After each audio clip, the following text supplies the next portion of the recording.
Memphis 901 FC continues its homestand fresh off a dramatic victory on Wednesday. They hope to ride the wave of a large home crowd up the division table as they take on Oklahoma City.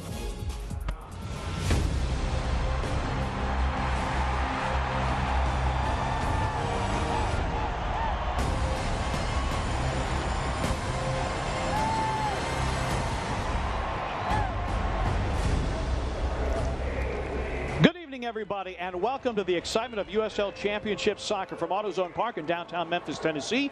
Memphis 901 FC takes on the Oklahoma City Energy. Second meeting this season between the two clubs. Second meeting all time between the two clubs. The earlier meeting this season ended in a 0-0 draw in Oklahoma City. And we welcome you inside the broadcast booth. Ian Banner, Pete Pranica with you. We have the call tonight. Ian, for this Memphis club, they are riding a wave of enthusiasm off the dramatic win over Atlanta United 2. But it's a quick turnaround. Yeah, Wednesday night, hot, humid.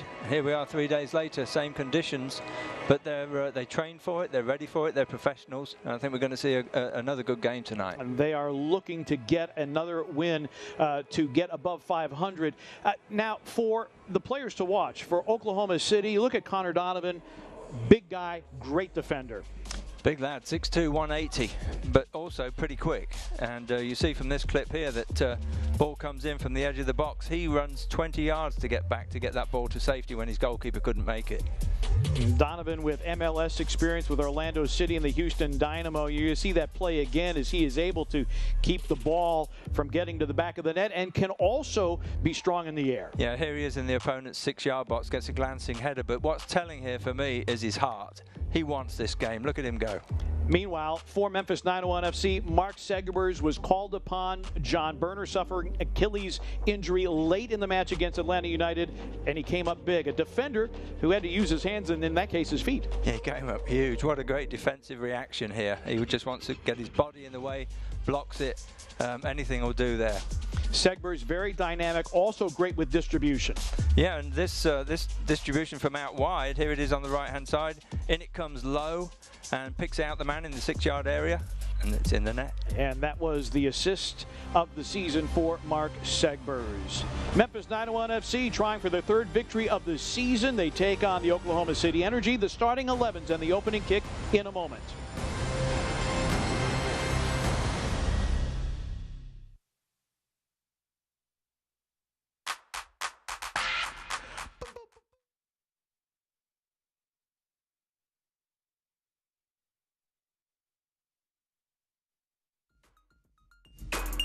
Hormel chili, pour on.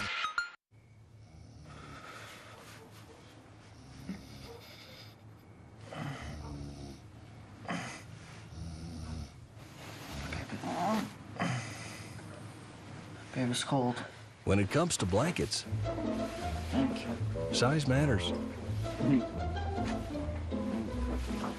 Same goes for your law firm.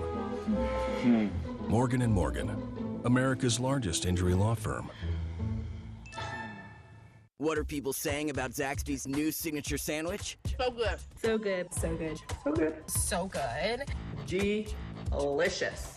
Well said. Zaxby's new signature sandwich with Zax sauce or new spicy Zax sauce. Only at Zaxby's. Tex-Mex. Tex-Mex. Termites. Don't mess up your deck with Tex-Mex. Terminex, here to help.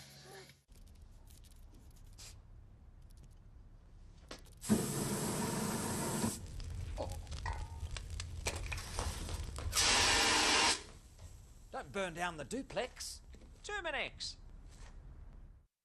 At AutoZone, you get what you need when you need it. Got a today job? Pick it up free same day at your local AutoZone. More of a tomorrow project? Order as late as 10 p.m. with free next day delivery. Getting the job done just got easier. Weird. Come on. Great. You for real? So maybe just a cable? We can help you. Welcome to America's #1 battery destination. AutoZone, your battery solution. Welcome back to AutoZone Park. Memphis 901 FC taking the pitch here. Second of a 3-match homestand is tonight. And you see there the shirt of John Berner being carried to the field by Mark Segbers. Berner suffering the Achilles injury, underwent surgery late last week. His family is in the area to provide some support. His teammates feel horribly about the injury, but they rallied around him during the Atlanta United 2 match to get the victory. Let's get the starting lineups for both teams presented by AutoZone. For Oklahoma City, C.J. Cochran will be in goal.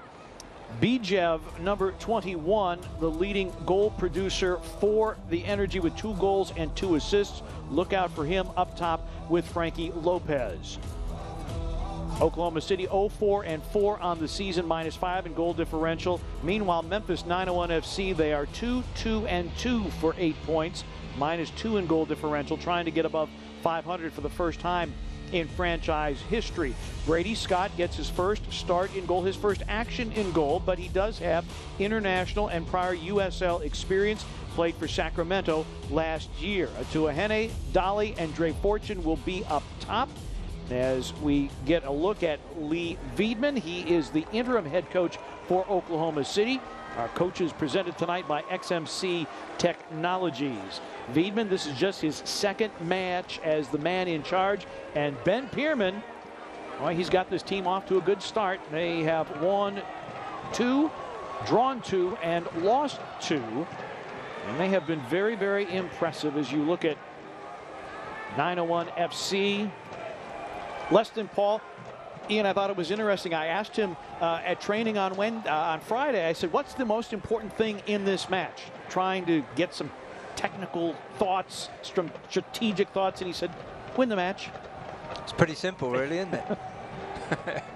Well, winning the match has been something that has eluded Oklahoma City. As I said, they are 0-4-4.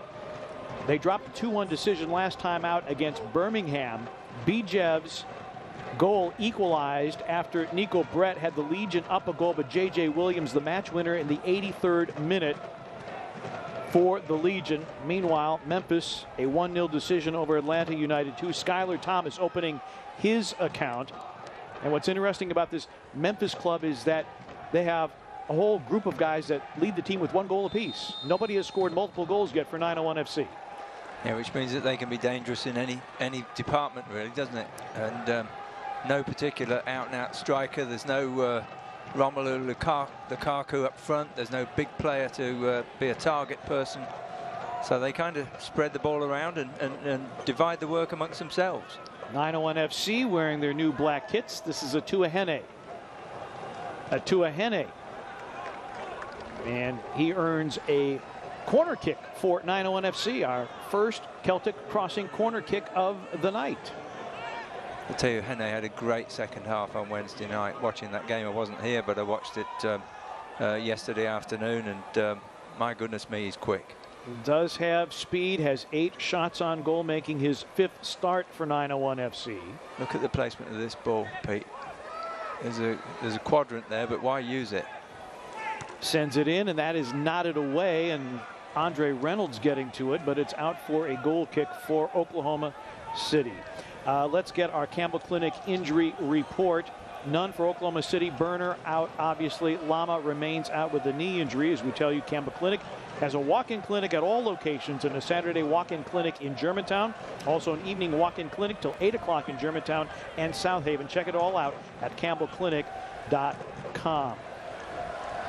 I was at training on Friday, Ian, and the team was so supportive of John. They were disappointed for John, and John Berner took to social media and said, I know what it's like to come back from injury. I've had to do it before, and he will do it again, and there's full confidence that he will make a great recovery, and it's a shame for this 901 FC club because he had played so well and had been such a leader for this club.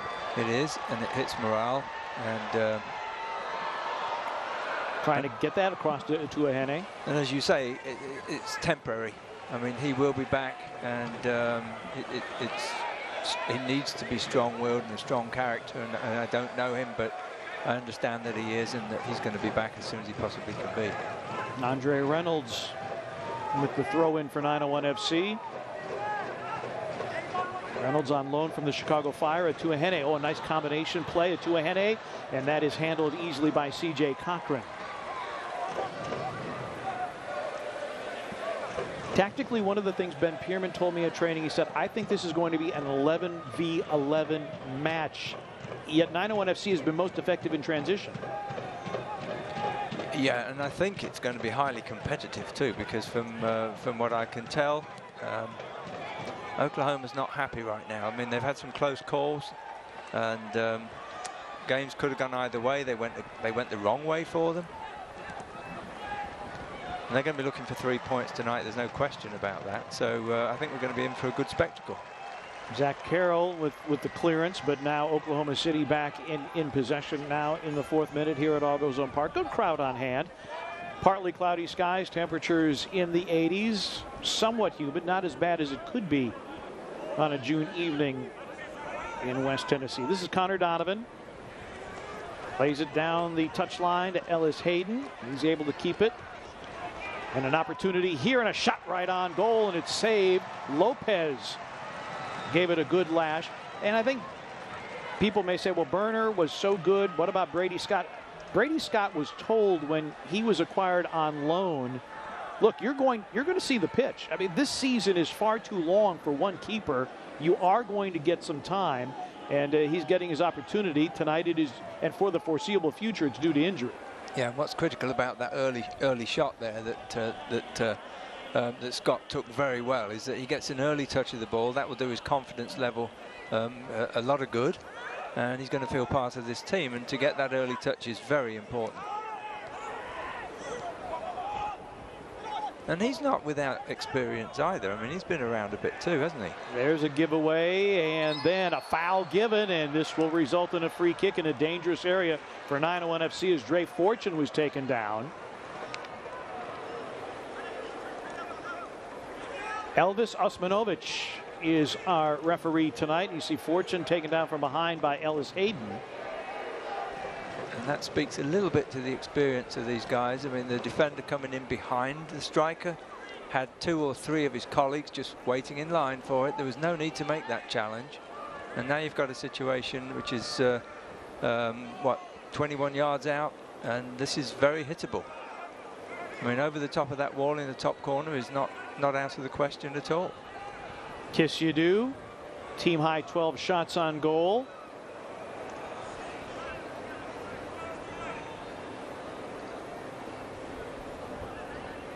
See if Kiss You Do goes direct here. Nice bending ball, and it was spilled, and it will be a goal kick coming for Oklahoma City. Yeah, Cochran decided that he didn't want a piece of it. He just wanted to push it away, did not want to risk holding on to it, and fortunately no harm done for him. Cochran has started every match for Oklahoma City this season. He's conceded 11 and came into the match with 18 saves and 1 clean sheet.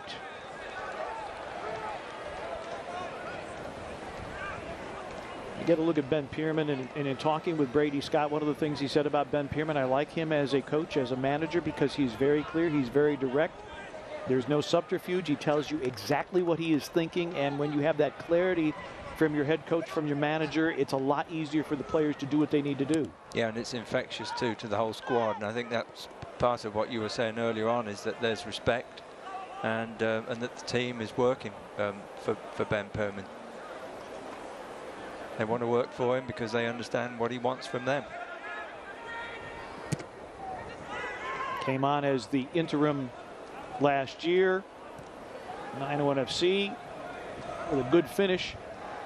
Struggling start, but they have righted the ship and have played some very good soccer as of late, and trying to take advantage of playing on their home pitch, which didn't happen all that often. They started the season with a long stretch of games on the road, and this is the second of 3 consecutive home matches. The home opener, of course, Wednesday night against Atlanta United 2, a dramatic win, made all the more so because of the heroics of Segbers. Memphis was out of substitutions. They could not bring another keeper in, And so Segbers, who has worn the captain's armband from time to time, and even during the course of training, he will get between the sticks. And now a giveaway and an opportunity here for Kurimoto, and Kurimoto is taken down. And this could be a yellow. This could be the first yellow of the evening.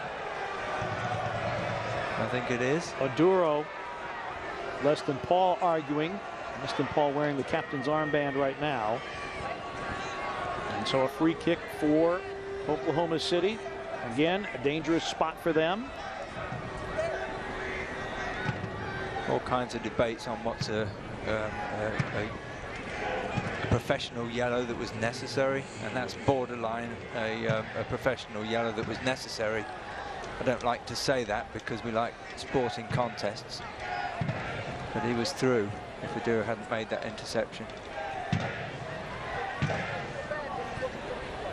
So referee Elvis tucks the book into the shirt pocket, and a test for Brady Scott, 21 years of age, from Petaluma, California. Has had international experience. He's played in Germany. He's also played with the U15 through U20 side. So moment not going to be too big for him, but the test here is Rob Coronado is over it for Oklahoma City.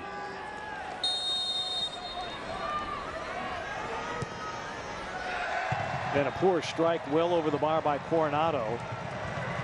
As you look at the Bluff City Mafia at the Bullhorn Parks, and Coronado understands he had a good chance there in a poor strike. Well, one of my pre-game notes is about Robert Coronado, and all I said was, what a left foot.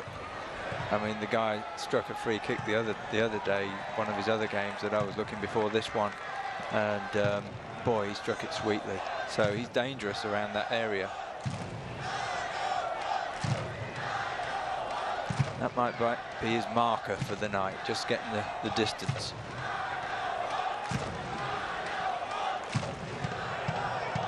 Bluff City Mafia making themselves heard. One of the things that Ben Pierman also talked about, he wants better possession. Felt that there was a bit of sloppiness early on. Bijev gets a left-footed shot, and that is well off target. He felt that there was some sloppiness. The passing accuracy is not really where Ben Pierman wants it at this point, but when you consider the fact that this is a club that is largely new, only 4 holdovers from last year, sometimes that communication and that connection takes time. That's right, and the what you see in a lot of the Premier League teams, the European teams, the South American teams, they're going to build the ball out from the back. They're going to pass it out from the back, which is fine if you can do it, but it's also very dangerous if you get yourself too tight and give the ball away in your own third. And I talked to Coach Pierman about that, and he said that right now they're probably not quite as adept at that as they will be. But of course, the thing is not to give away a goal while you're trying to play out from defense.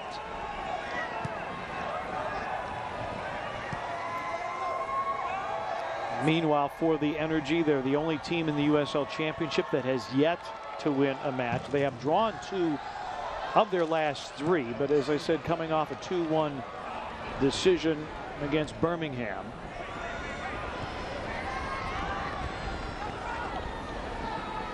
And the Energy trying to get something going in their offensive end. Into the area, that is crossed, and then it's chipped across the line. The referee's seen something. And apparently no goal. Lopez can't believe it.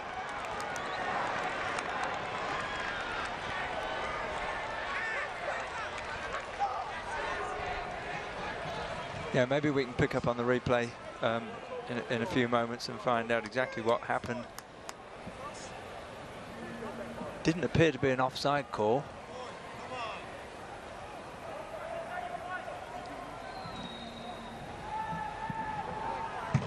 Unfortunately for Brady Scott, when he parried the ball, that's a dangerous place to parry the ball. You want to try and parry it wide, safe either way, but that wasn't on for him really.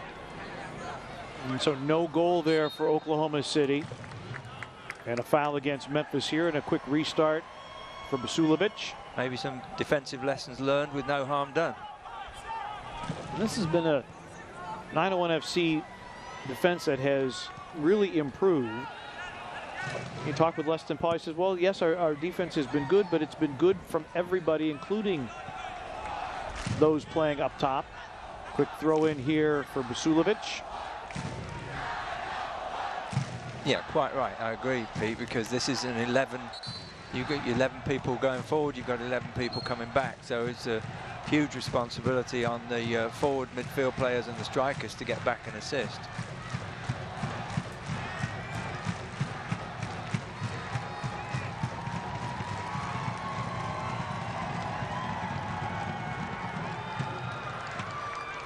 The Energy trying to build something. A bit of possession here. Really good defensive work.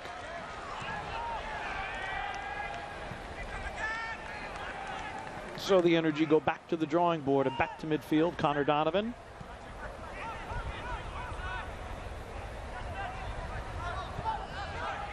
Yeah, OKC at the back, playing that ball laterally, trying to draw Memphis players out, and actually been quite successful at the moment.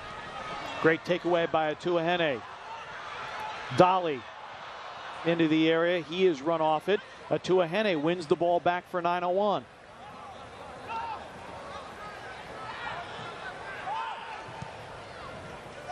Maduro playing it wide. Kisiadu.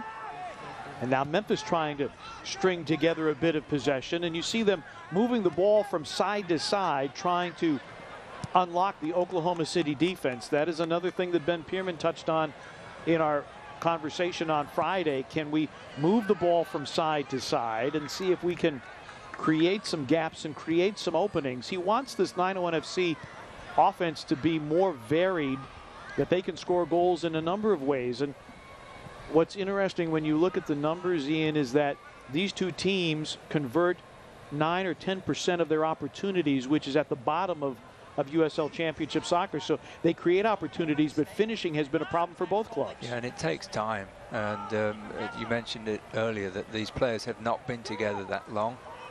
And I noticed something in the Euros since national teams have been playing together. They're not as close-knit as the club teams are, because they don't see each other as frequently as the club players do. So it takes time, no matter what level you're playing this game. And the foul there, as we remind you, the Southern College of Optometry is proud to be the official eye doctor of Memphis 901 FC.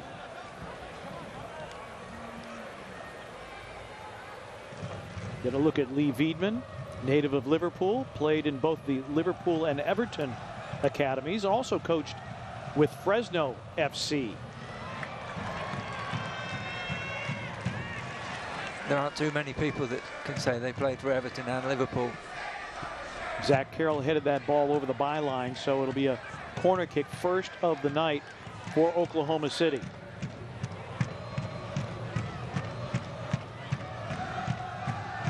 Brady Scott helping to set the defense, and when you have a new keeper, and again, Brady Scott was going to see time no matter what, regardless of the injury to Burner, but the communication really has to be on point, because this is his first opportunity between the sticks. That's sent in and then headed away,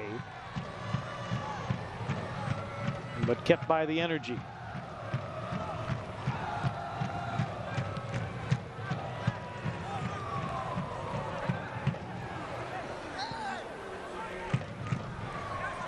Nice to hear people in a soccer stadium again, isn't it? To hear the drums, to hear the chants, to hear the singing. We can tell you that since 1947, Select has been the leader in soccer ball quality and innovation. They're the official ball supplier of the USL Championship and many of the elite leagues throughout Europe. For more information, please visit selectsportamerica.com. Earlier match between these two sides ended in a 0-0 draw. Both teams felt they had opportunities. Both teams felt they left points on the table. Ellis Hayden serves it back post, and it's headed in And Oklahoma City on the board first, courtesy of a header by Bijev. Yeah, he got loose on that far post. There was a foot up. Bijev's head went down, to be fair. It was, I wouldn't have said it was dangerous play, but not dealt with. And first score. Bijev, his third goal of the season. Some Oklahoma City fans have made the trip. And a brilliant service by Ellis Hayden. Yeah, it almost looked like it came off his foot onto Bijev's head. Now, Segbers was there defensively, but Bijev out of Sofia, Bulgaria. Either way, it's in the net. So in the 18th minute, Oklahoma City breaks out on top. Bijev with the unique distinction of having represented both the U.S. and Bulgaria in international play at the junior levels.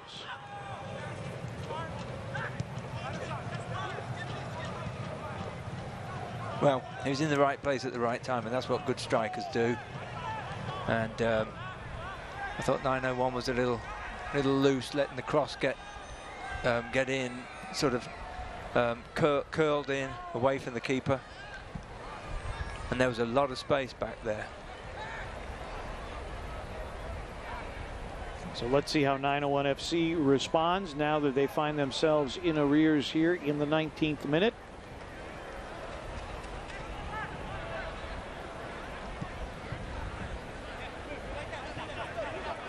I know this is something that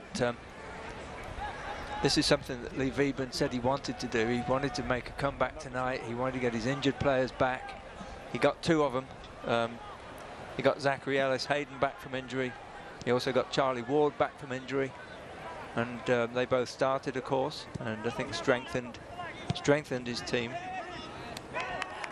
And Ward was not available in the earlier meeting between these two teams. They didn't have Jaime Chavez or Ellis Hayden.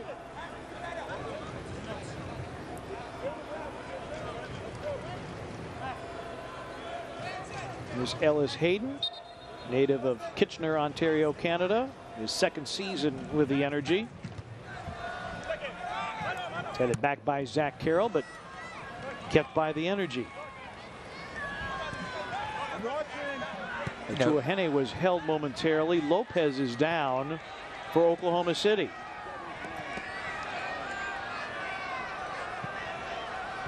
Might not be a bad idea to knock it out. Let someone have a look at him. Doesn't look like that's going to happen. Leston Paul assesses his options. It's by Bijev. There's a shot that rolls in weakly. I believe that was Kisiadu, but could not get good contact. So Cochran in his fourth season with Oklahoma City, and the second time around for him, as Lopez wears Frankie instead of Lopez on his shirt, and getting a hand up from referee Elvis. No Graceland jokes in this telecast. No, I wasn't even thinking of it. You know I was, but thought better of it. You see Kisiadu there, not quite solid with the strike. That's right, and I think it was a bit distracting for the players, because when Lopez goes down, you don't know if it's serious, and the referee was sort of had one eye on it, wasn't prepared to blow his whistle to stop the game, and in the end he did that, but fortunately nothing serious.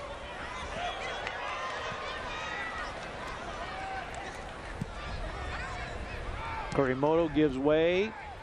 Nice combination. Vasulovic, and that's swept away by 901 FC, but then kept by Ellis Hayden, who's been good here early for the Energy. And there he is again. Taken down, and a throw for Oklahoma City. Yeah, I see the ball bouncing around in the air in the midfield, and nobody's really been able to put their foot on it and take command in the midfield and just slow things down. The the responsibility then comes on players that aren't in possession to find space and then to give options. It's just been pinging around in the middle of the field, and it really needs someone to take control. I can tell you that a potential playoff clash brings the 2021 schedule into summer as the USL on ESPN, I should say, heats up on ESPN Deportes. With the tables taking shape, the Miami FC welcomes Birmingham Legion for a cross-divisional showdown in the Sunshine State. Catch the action live Wednesday, June 23rd at 8 p.m. Eastern on ESPN Deportes.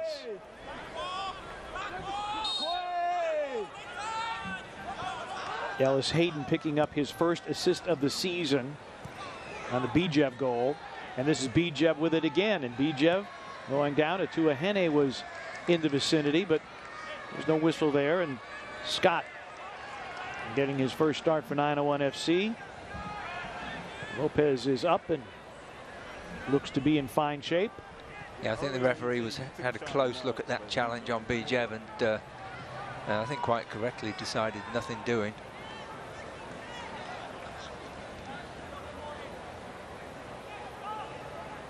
Oklahoma City, a team that has struggled offensively. We've talked about their lack of converting opportunities. They have scored multiple goals just once this season, and that was in a 2-2 draw with Atlanta United 2.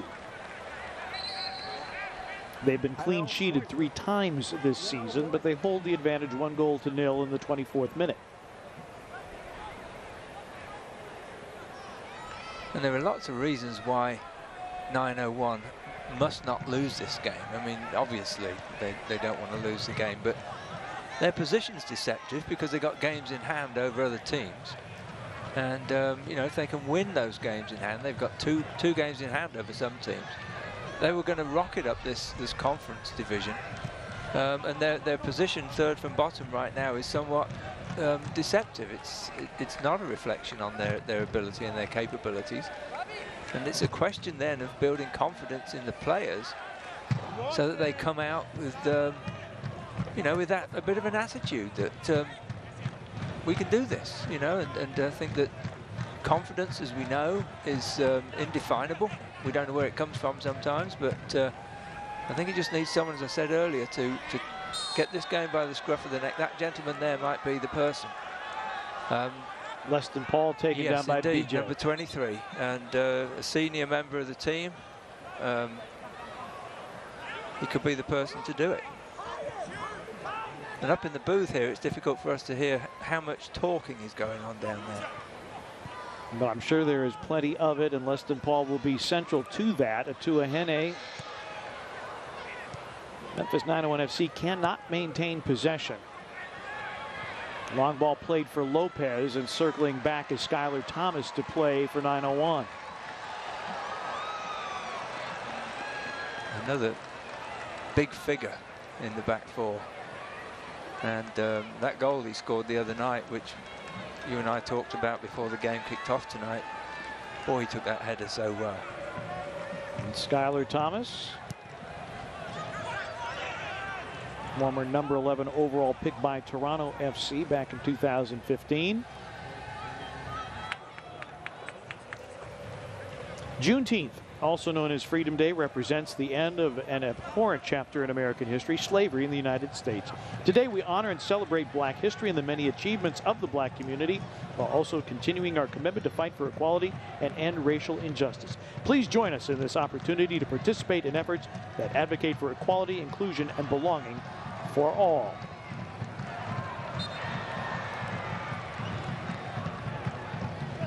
Look at Dominic Oduro. Yeah, he had to do what he had to do earlier on, but getting the early yellow card, he's playing the rest of the game as a key figure of this team. And he's got that yellow in the back of his mind every time he makes a challenge. Does not want to get a second. Kiss you do. Diagonally to Reynolds, but not able to handle it. Just a little overhit. And this is that lack of passing accuracy that Ben Pierman feels needs to be rectified. for this 901 FC team. And again, it's a work in progress. I mean, you're only 7 matches in now. You've got players in and out due to injury and international duty, but fairly healthy now with the exception of Lama and Berner. Lopez with a takeaway and a low shot that is well off target. I think he was hoping it was not going to be a low shot, it was going to be a high shot. I think he actually spotted the keeper off the edge of his six-yard line and was looking to go for goal and just didn't get under it. Kisyadu starts his run. Trying to play a direct ball, but it's intercepted. He's been quiet tonight so far, hasn't he? He's another key member of this team and played very well on Wednesday. Love Kisyadu's speed and panache. This is Zach Carroll, one of the few holdovers for 901 FC.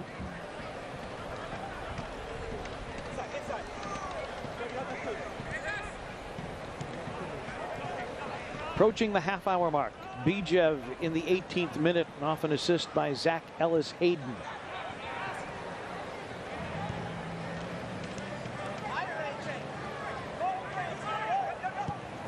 Leston Paul trying to play direct, but again, Oklahoma City's defense has been equal to the task so far. Oduro.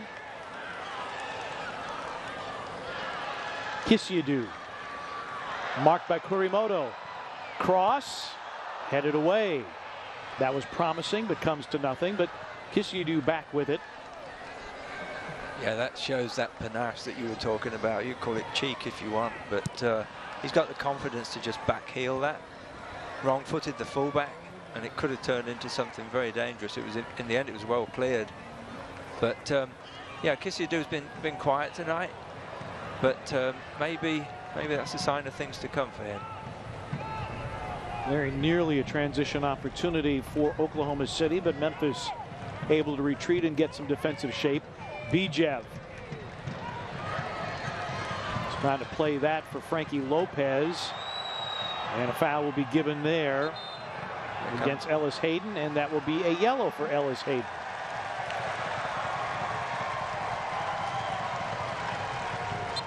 This gives us the opportunity to talk about professionalism and moving up to the next level, because there's a discipline that's expected from these guys, and you know, that kind of a tackle in that kind of situation is really not necessary. And now he's carrying a yellow for the rest of the game as well, which was something he really didn't need to do.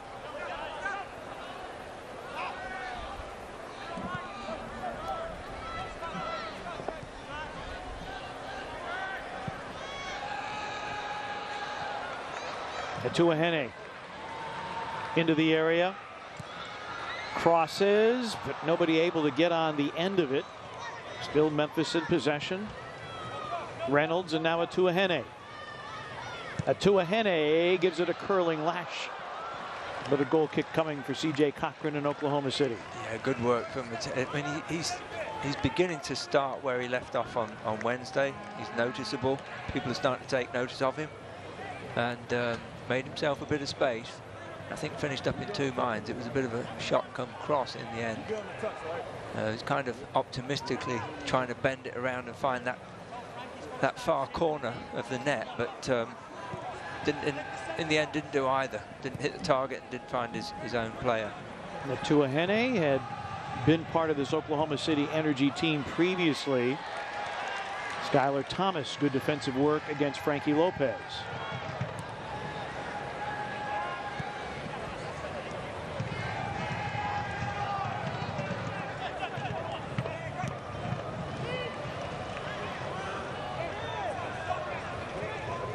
And that wasn't as far away as it might have been, that through ball. They started that move by taking 3 or 4 passes along the ground, not hitting the ball in the air where it can be intercepted, short triangles, and then made the break for the long ball. Just a little overhit.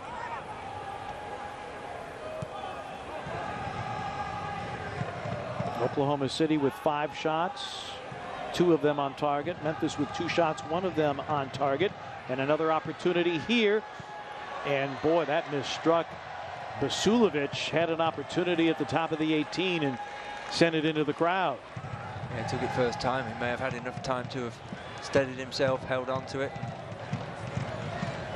taken a shot on the second touch instead of on the first. We had talked about you expected Oklahoma City to have a sense of urgency. They're the only team in the championship yet to win a match. Yep. And you thought and you surmised that they would come in here with a bit of anger, a bit of vigor, and they have. Anger or enthusiasm, depending how you want to bottle it. But at least with energy and a real desire to get 3 points. And the foul given to Memphis here. Dre Fortune. He and his brother Johnny tangling on Wednesday night, and Johnny sent off with red. I got the chance to speak with Coach Pearman on yesterday afternoon, and said to him, I think they're going to have a great Thanksgiving conversation when the family gets together.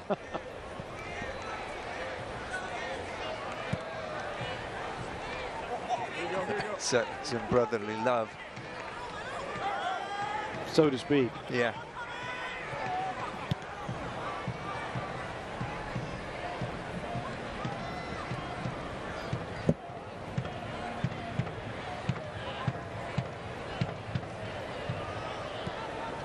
I don't know if we're going to hear anything from the side to Memphis to say, look, 10 minutes till the break. Let's really put some pressure on these guys, try and get an equalizer and go in on level terms. Weston Paul, and he's taken down, and so another opportunity for Memphis here.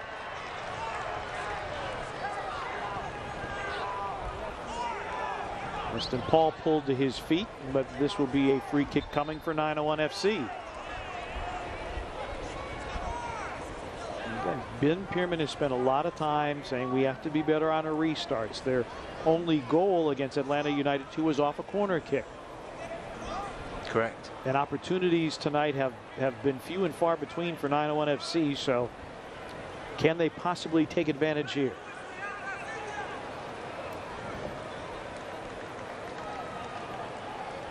OKC's holding out on the edge of the 18-yard line, so they're giving a lot of space to the keeper.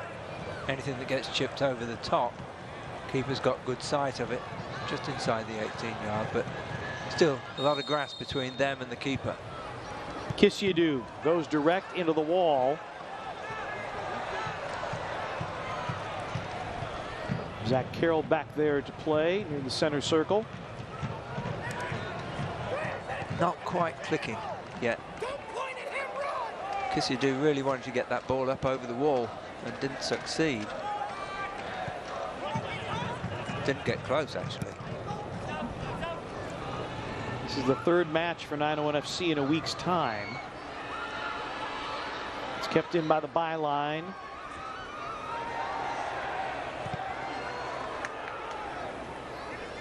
But 901 FC just not able, Ian, to put together a string of possession and create anything sustained in terms of an offensive attack to this point. Correct, not yet.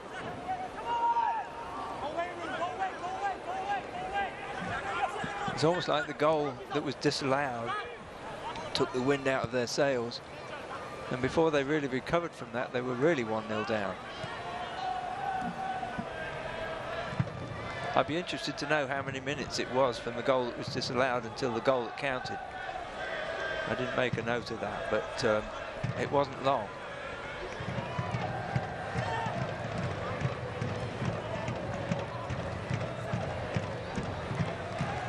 There was an earlier, what appeared to be a goal for Oklahoma City. It was waved off immediately by Elvis Osmanovic. Did not get clarity on exactly why it did not count, was not allowed.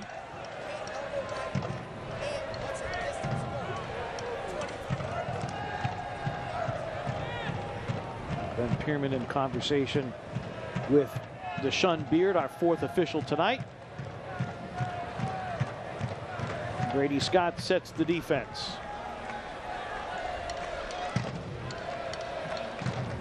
Corner kick away, outswinger. Cleared by Dre Fortune from immediate danger. And won by Mitch Osmond for Oklahoma City. Bijev, who has the match's only goal, is taken down. Memphis concedes a foul.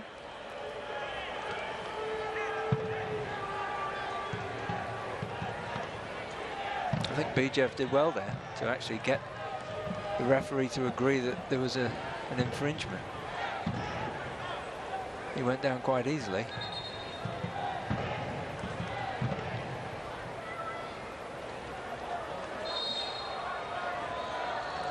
Bijev was a former All-League first teamer, and he was with Portland Timbers too.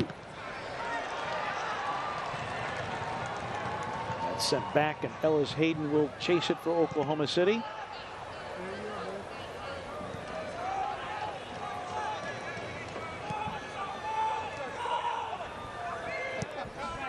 Watching the way the ball rolls over this turf, though, I will say it looks pretty true. It looks like a nice surface to play on. It's a very, very good surface. Great grounds crew here at AutoZone Park. Obviously, once you get into the baseball infield, maybe a little less than ideal, but that outfield grass on which they're playing at the moment, very, very well kept.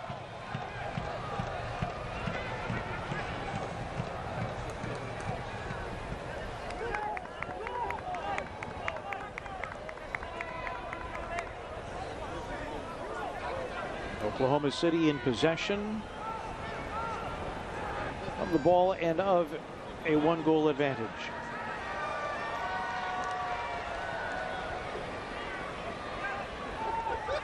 Yeah, and the way that they're building from the back, the time that they're taking, there's no urgency for them. They're in the driver's seat. They're okay going in at half-time with a 1-0 advantage. They wouldn't mind doubling that, I'm sure. But there's absolutely no urgency. There's Donovan at the back, just stroking the ball around. Bijev lays it off. Kurimoto flaring it out. Daniels going wide. Ellis Hayden, who had the assist on the Bijev goal. You see some good patience on the part of the Energy.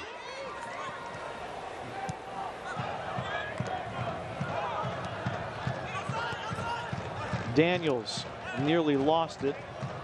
That's off of Dolly, so it'll be a throw-in for the Energy as we approach the 40th minute. 41st minute now.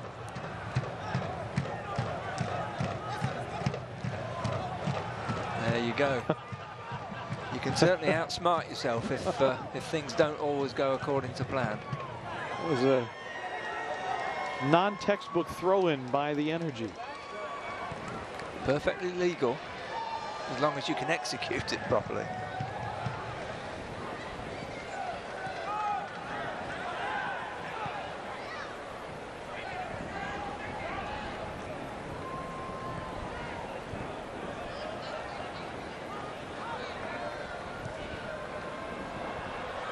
And the combination just not there, the connection just not there yet for 901 FC.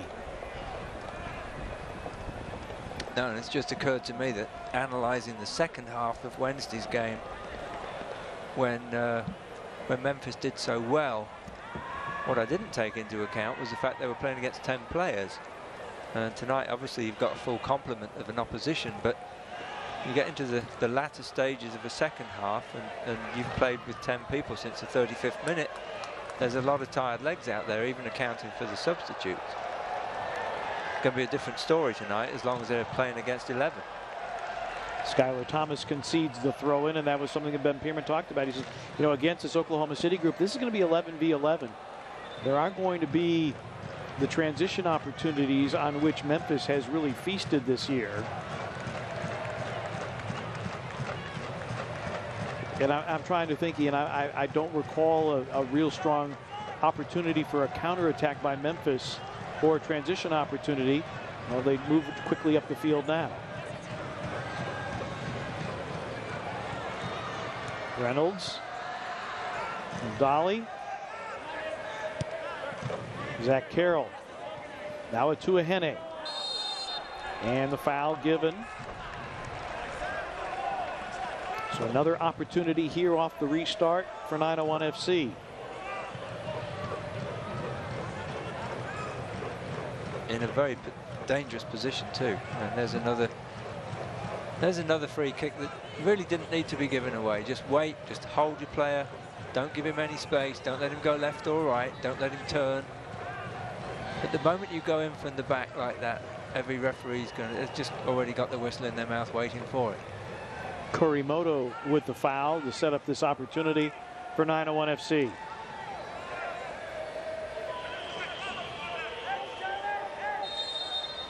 Kisyadu bends it in.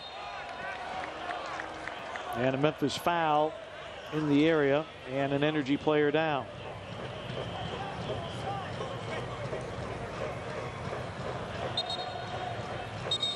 That's Donovan. Donovan's got a wise head on his shoulders. Just take a minute or two. Get your breath back.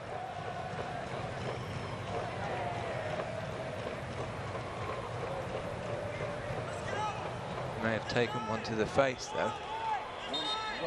Yeah, the Tuahene, the elbow came up high and caught Donovan in the forehead.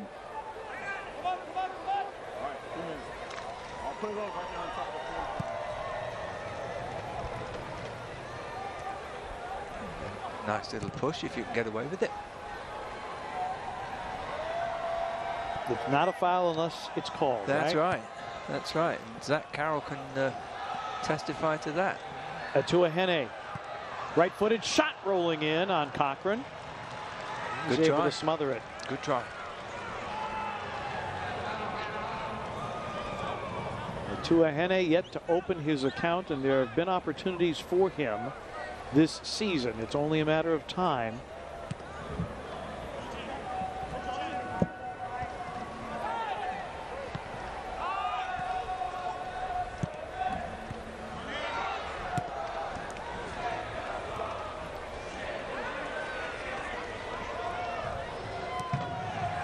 Vasilovic. And again, the Energy content to see this half to its conclusion with a one-goal advantage. Yeah, I thought that was well played by Bijev. I've been a bit critical of him, saying he goes down too easily.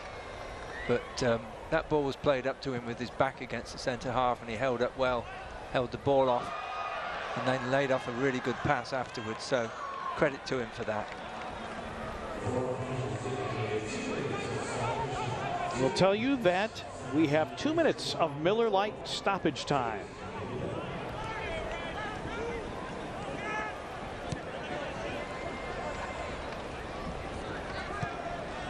And the half has been briskly played, although really possession for both teams has been a bit of a challenge.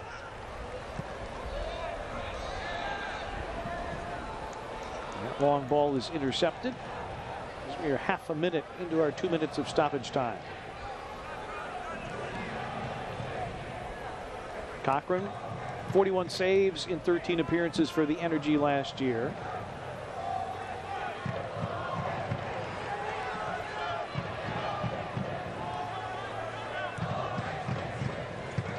Vasilovic.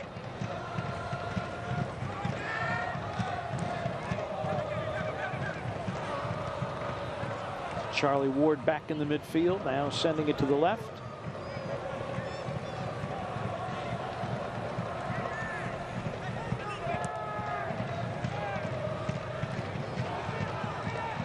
Intercepted.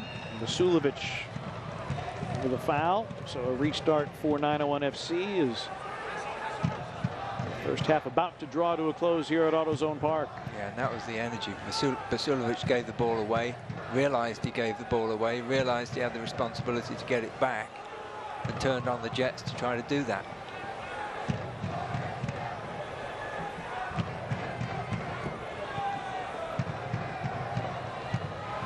That long ball, Cochran is able to beat Fortune to it.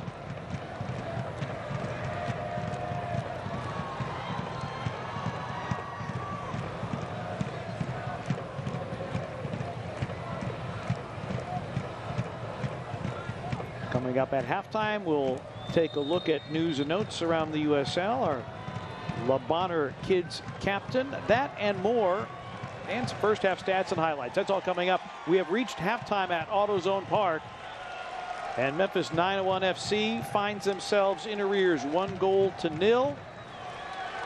It was Bijev in the 18th minute, the only score of the game. The Energy in search of their first victory of the season, up 1-0 over 901 FC. Back with halftime in a moment.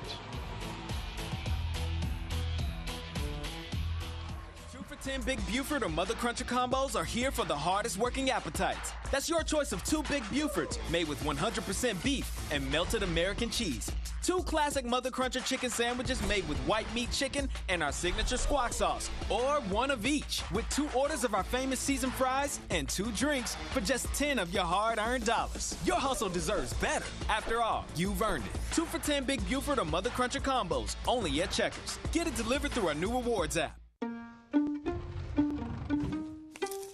At Chick-fil-A Caraway Village, we always look forward to seeing Ellie. Nick also. Ellie just gets excited and bolts right towards them. She loves to come and get the bag and trots right back to Nick. We never even had to ask them to hand her the bag. The team members just automatically knew to do it. It was just that little thing, that level of customer service that kind of blew my mind. We're just really glad that Nick shared Ellie with us. We take care of our guests, whether they're 2-legged or 4-legged.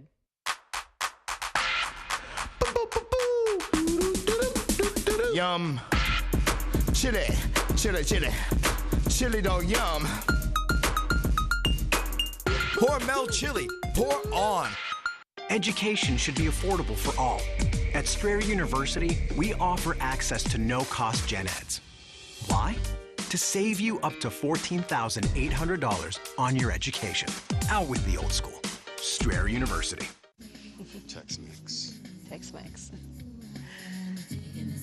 Termites. Don't mess up your deck with Tex-Mex. Terminex, here to help.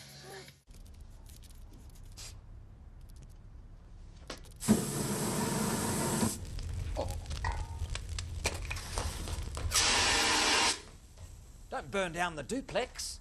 Terminex. Memphis 901 FC trying to go above 500 for the first time in club history. Oklahoma City looking for their first victory of this season. 1-0 the scoreline midway through at AutoZone Park. Well, let's introduce you to our Le Bonheur Kid captain. This is Preston. Hello, Preston. He's with us today as our Le Bonheur Children's Hospital Kid captain of the match. He's 8 years of age. He's from Madison, Alabama. Hey, Preston, 901 FC excited to have you watching our match today. Help us cheer on 901 FC to victory. 901 FC proud to support Le Bonheur Children's Hospital. Back with more halftime from AutoZone Park. As the Oklahoma City Energy, a 1-0 lead over the home club. Back with more in a moment. Juneteenth is so special to me because it's a celebration for the culture, a moment in our history that allows us as Black people to live the lives that we live today. Juneteenth for me is a day of Black celebration, a day of Black love, Black cookouts. It's the Black Independence Day. We would spend the day talking about where we've been, celebrating our stories, and also talking about plans for the future and how we were going to take those next steps forward.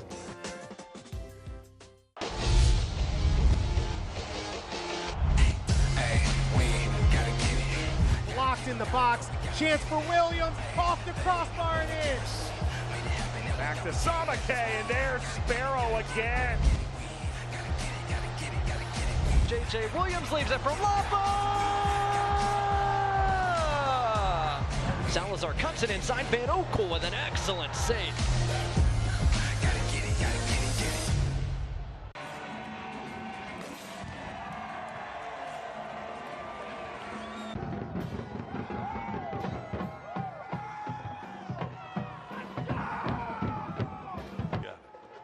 Here's the corner.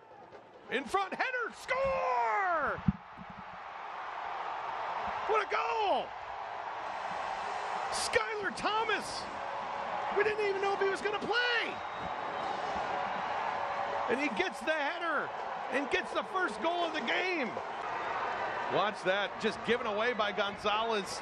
Stanley in front, Segbers comes out with the kick save, and then Mitch Guitar.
Of home and by AutoZone. Get in the zone. Fans here at AutoZone Park, they're enjoying a nice evening at the park.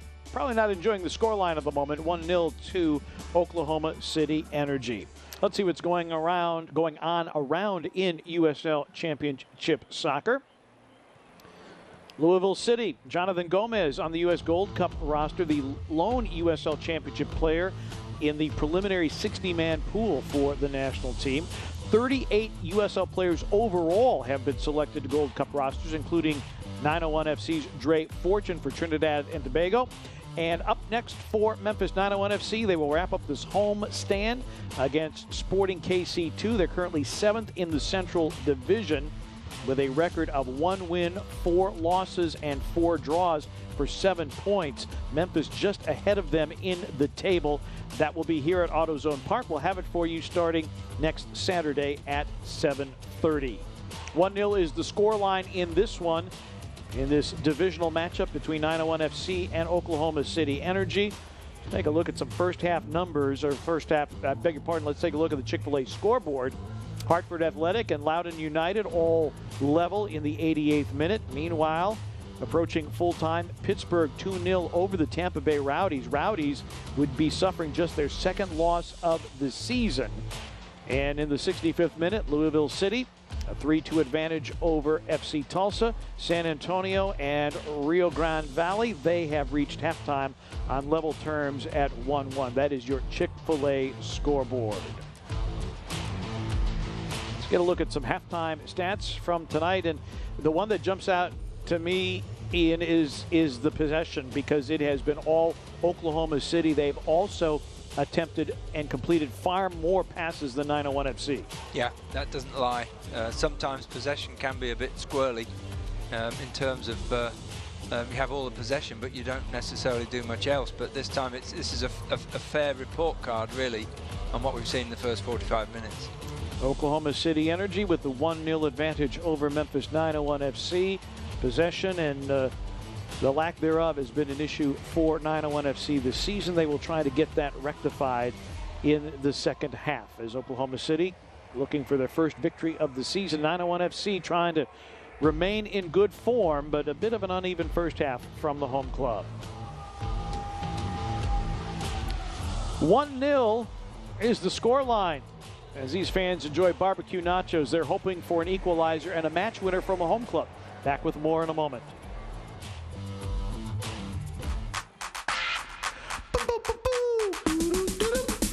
Yum.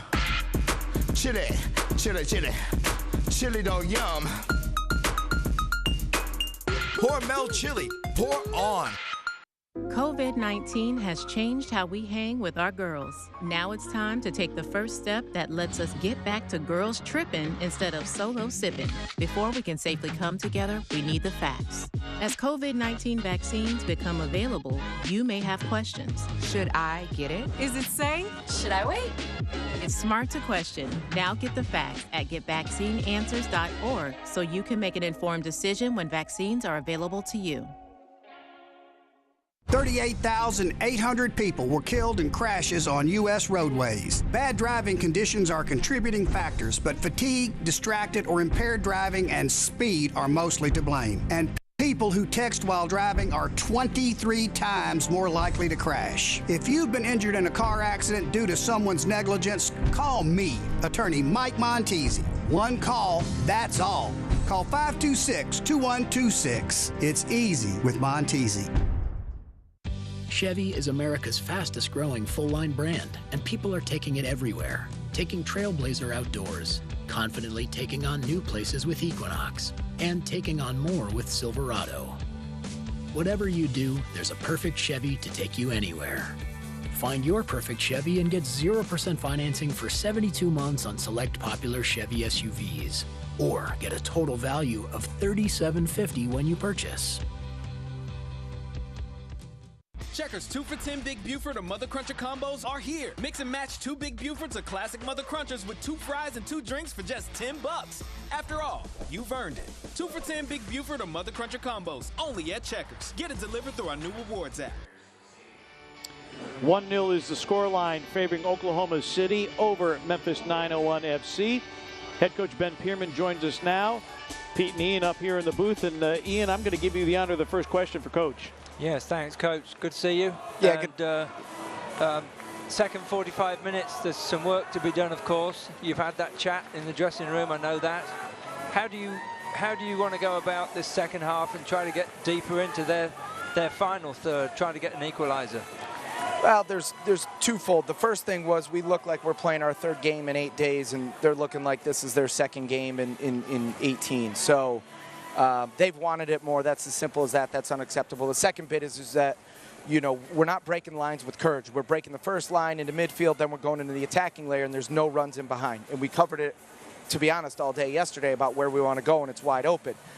We've gotten to the end line 3 or 4 times. We had a couple good crosses, a couple good shots. Francis came alive there, but part of it is just the mental capacity. I mean, they got going. They scored 2 goals on crosses. Obviously, only 1 counted, but we're not defending the crosses well. We're not defending in the box. Has nothing to do with anything beside a little bit of accountability.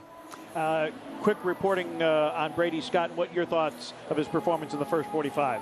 Yeah, he was fine. I don't know. I'll have to look at it. I don't know if he could have done anything better. To me, it's more the organization piece, and we've covered that ad nauseum every single day. But, no, I mean, he's been fine. He made the 1 save right at him. He's been solid with his feet. He's got to bring a little bit more organization to the group, especially our fullbacks and wingers, those interchanges. But, you know, that's not really his job. But he's been fine. Ben, thanks so much for the time. Good luck in the second half. Thanks. We've just been advised that disallowed goal in the first half, Ian, that was due to a handball.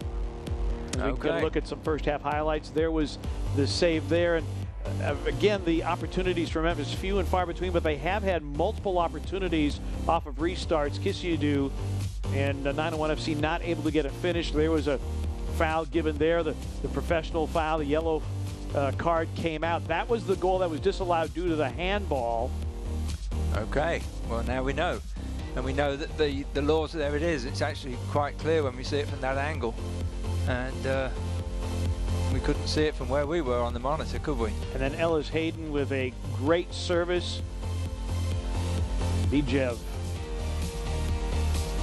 finds the back of the net for the 3rd time this season. A little bit disappointing for everybody concerned with 901 in terms of the spaces and the fact that that ball was allowed to go that far through to the far post to be in the first place. And you heard Ben Pierman say Francis came alive. That's Francis Atuahene, who got that shot away. But still the home side in arrears here, 1-0. This is just the second meeting between the clubs all time. 0-0 the first time. And substitution coming in for Memphis right now is Kadeem Dakers. Will come on for 901 FC.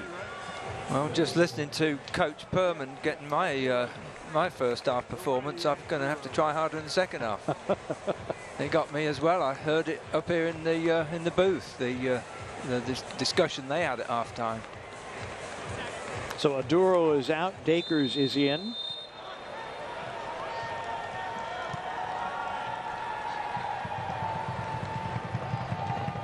Yeah, let's see if they can really make the application count and look like they want to do this.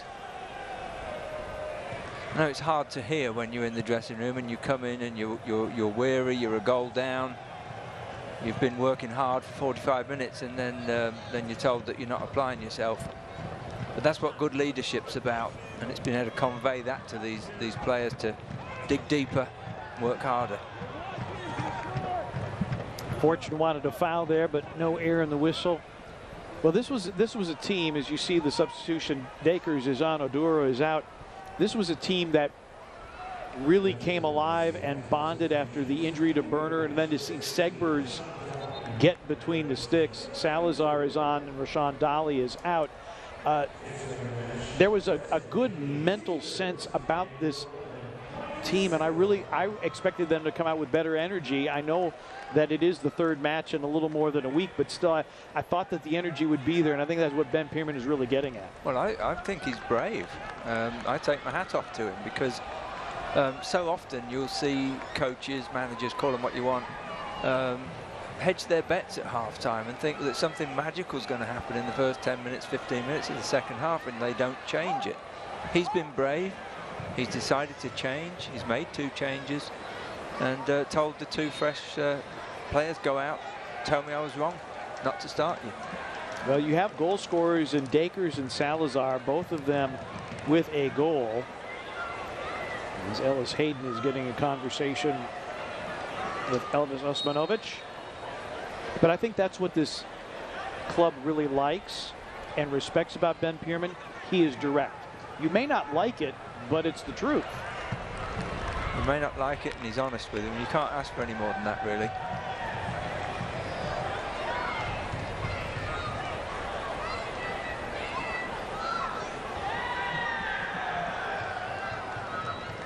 So we're looking for the injection of these 2 fresh players to come in and stir everything up in the first 5 minutes. One of the luxuries that Ben Pearman has is there's an element of depth with this team. He said, basically, I got 16 starters. And a big collision there. Nothing doing as far as a foul is concerned. In fact, pretty much everybody outside of the academy players has started at least 1 match. Breck Evans is the only non-academy player to not start a match for 901 FC. Dakers had started 3. Salazar had started 5. So you're bringing guys onto the pitch at the midway point of the match who have been starters. They have been good enough to be starters. Yeah, and the game's changed over the last 10 years. It's not an 11-player game anymore. It's the teams that are succeeding are the teams that can afford to have the deepest squads. Bijev nearly with a takeaway, and it is retained. Segbers with the foul. And Ben Pearman can't be happy with that giveaway.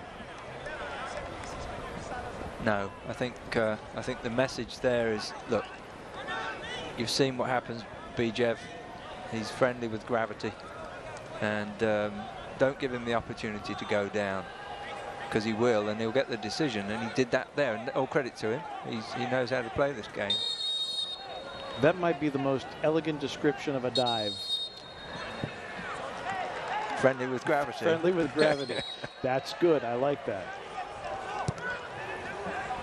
Off the restart, and a bit of danger here, but Osman can't get to it, and it'll be a goal kick for Brady Scott. Coronado, meanwhile, was issued yellow.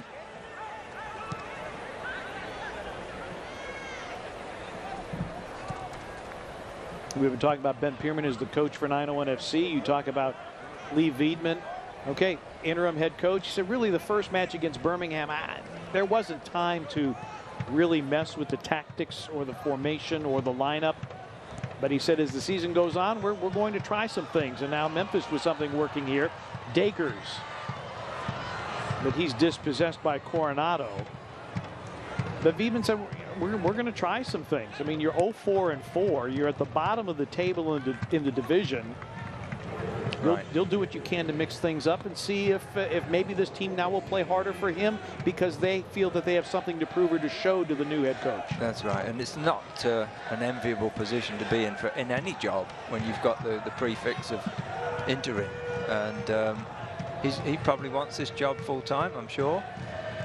And now he's going to watch it and see what he needs to tweak to make the job his own. And frankly, tonight, he's done a good job. And still, right now, if it ends like this, they got 3 points. Veedman again friendly with gravity. Although that, I think, was a legitimate knock that has him down on the floor. Yeah. John Pasquarello was the head coach. He was relieved of his coaching duties on June the 4th.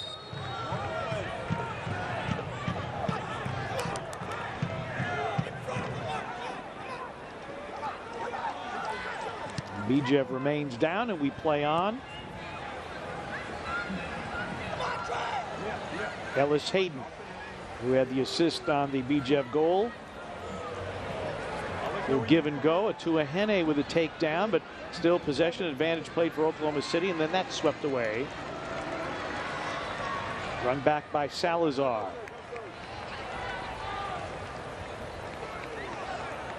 As Veedman comes back onto the field, and what I mustn't forget and convey to everybody else that's watching tonight is that, yeah, I've been hard on him, but he put his head in where many people wouldn't have done to get the goal. So all credit to him for that. Especially with Segberts marking him on the back post. Yeah. Dakers. Nice through ball. Crossed. And Cochran comes off his line to play. It's a game of inches, isn't it? Could have got his head on that. That would have been the equalizer.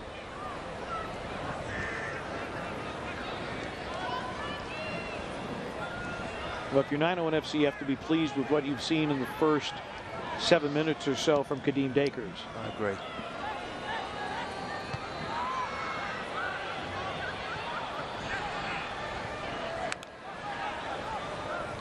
Almost misplayed by Mitch Osmond, but back to C.J. Cochran. Yeah, he wanted to use his head for that because he wanted to give the option of the keeper to be able to pick up the ball. And almost missed it completely. But no pressure. Osmond, the Australian.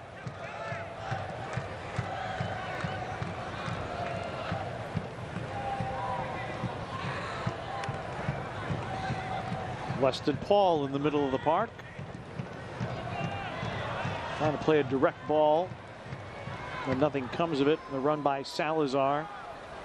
Yeah, we don't have the sophisticated computer eyes that you can see with something like Opta Joe or something like that. But I'd love to know how many balls passed along the ground reach a successful conclusion as opposed to the balls that are floated, the long balls that are hit. Because the success rate of those long balls is much less than the short 20-yard pass along the ground. And that's where I see Memphis being able to improve what they've been doing. Short, crisp passes. They don't have to be passes that get a round of applause every time. The workman-like journeyman-type passes. Move your way up through the 3/3 of the field and do some damage in your opponent's 18-yard box. And that one rolled in meekly and handled by Cochran.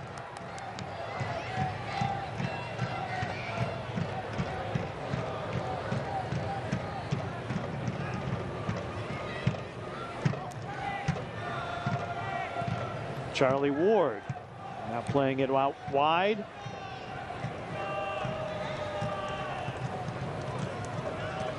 Lopez.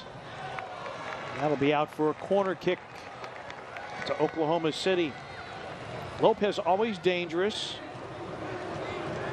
A couple years ago, 8 goals with San Antonio FC. Yeah, it's a good run. Just onside, so good credit to him for that. He was very close. And Scott happy to push it out for a corner. And this is Aiden Daniels. Outswinger. Donovan got a head on it. And then Memphis able to win the ball, and then a long advance, but nothing will come of that as C.J. Cochran will handle it. You know, if you're on the road and you can't watch the match, we'll turn on Sirius XM-FC, North America's only 24/7 source of soccer radio. Memphis, Dakers, and then a foul given. Sirius XM-FC, they've got Ray Hudson, Tony Miola, Rodney Marsh, and the brand new USL All Access with my good friend Mike Watts and Devin Kerr. They are on the air every Tuesday at 7 p.m. Eastern. You can listen to the best matches. Uh-oh, we've got some conversation going. Mark Segbers, uh-oh. And Basulovic and Elvis are going to have to step in there. Yeah, this is what I was talking about earlier, about experience and professionalism. There's no need for this. There's no room for it. And this is not what your coach needs.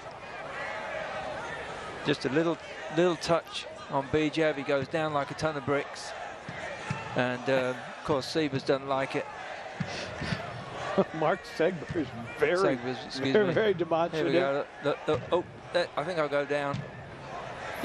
Friendly with gravity again. If you're in the supermarket line and somebody touched you, like, would you go down like that in the baked bean aisle? I don't think so. Certainly not.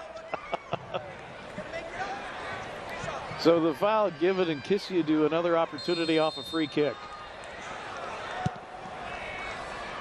Flighted ball, back post, but Memphis not able to win it in the air cleanly.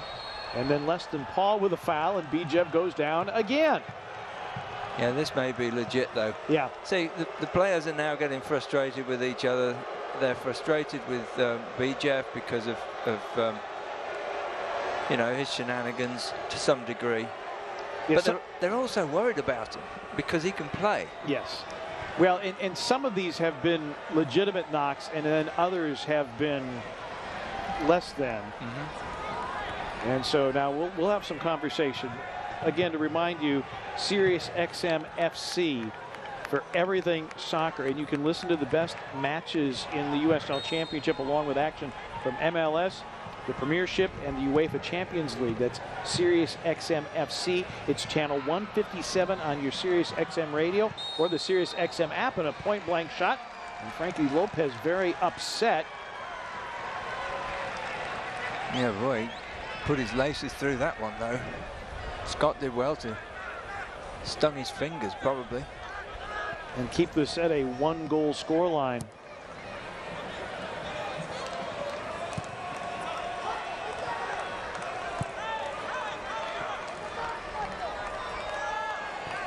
Lopez did get hold of it. My goodness. Pulls Carroll down and gave it a good lash, but Scott able to prevent it from getting to the back of the net. Well, it was fair dues, though. You spotted it. He did pull his shoulder back. I think the referee saw it and blew for it. Deep throw in, and Cochran is able to handle. Sporting KC 2 here at AutoZone Park next Saturday night at 7:30. We'll have it for you, of course.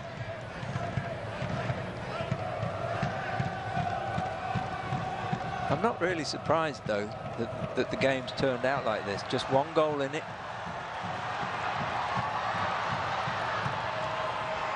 Again, the promise goes wanting for 901 FC with that opportunity.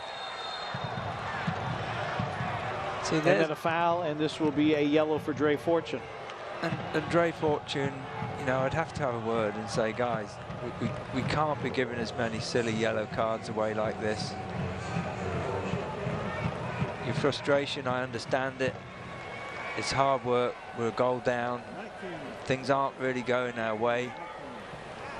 But that's where these teams that habitually win, the Barcelonas, the Manchester Cities, they always find a way. And it starts with discipline.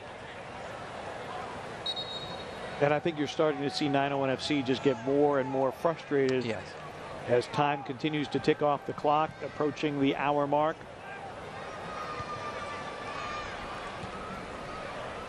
The United Soccer League, all 31 championship clubs and its players stand together in support of diversity, inclusivity, equality, and compassion. For more information on the USL's commitment to change through the United Against Racism campaign, visit uslsoccer.com.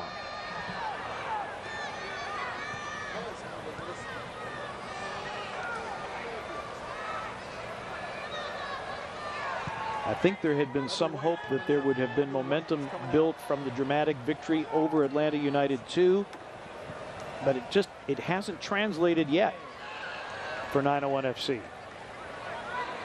Well, we did talk about it in the introduction, which was they did play on Wednesday. Kiss you do. Opportunity here. Oh, off the rebound and another opportunity. But fortune not able to get good fortune and get an equalizer. Cochran, the initial save, then lost sight of it. But fortune not able to convert. Weston Paul, he's run down and the foul is given to Basulovic. Cochran's bonus is going to be sitting on his seat when he gets back to the dressing room. There's going to be an envelope waiting for him. 2 amazing saves.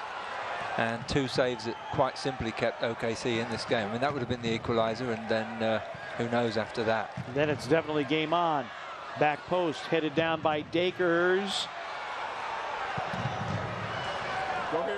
And Oklahoma City keeping it away from danger. Bijev was part of the clearance situation for the Energy. Segbers pushing forward. Marked by Bijev. They have had a spirited competition. Memphis 901 just woke up in front of our very eyes. Oh, a through ball, and 901 FC wanted a penalty. Segbers was taken down. Crowd voices its displeasure. Got to be worth a shout. Referee wasn't impressed. It was close.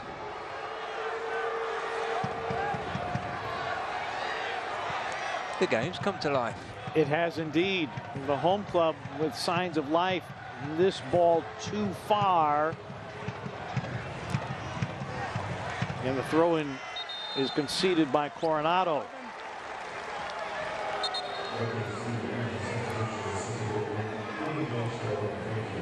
I think it's, well,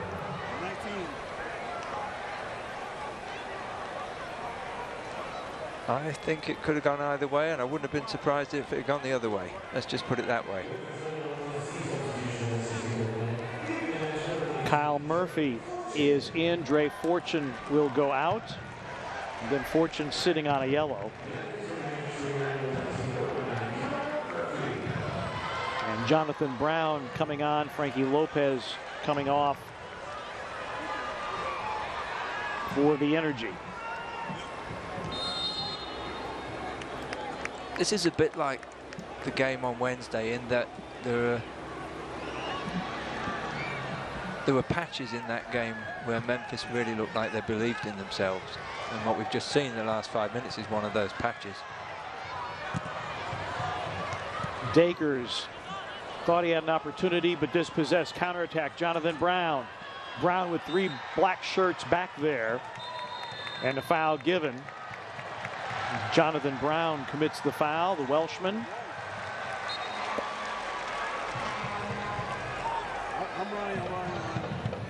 Brown is booked for yellow. Viljan Bijev, the only goal of the match, coming in the 18th minute after an Ellis Hayden service.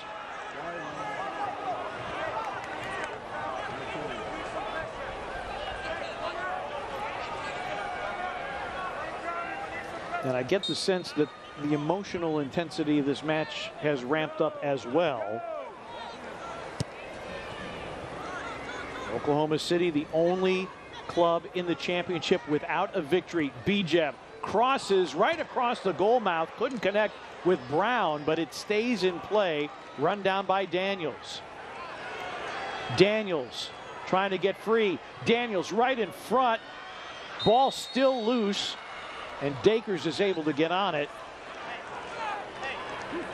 And we've got a 901 player down, as you see Bijev right across the goal mouth. You couldn't do that if you tried. Getting it through those legs. Nobody got a touch.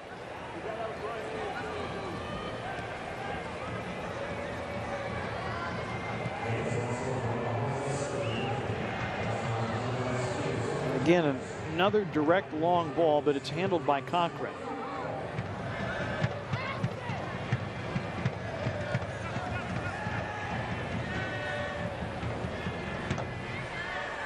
Yeah, Cochran's had a good game so far. 901 FC would like to spoil his evening and his clean sheet. He's vying for his second of the season. The other clean sheet came against 901 FC in a 0-0 draw earlier this season.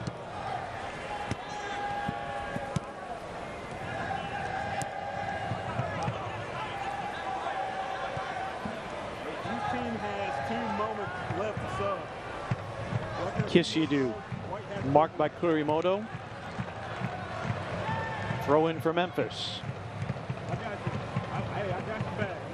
So Memphis has made 3 substitutions: Murphy, Dakers, and Salazar. Dakers and Salazar coming on for the second half kickoff.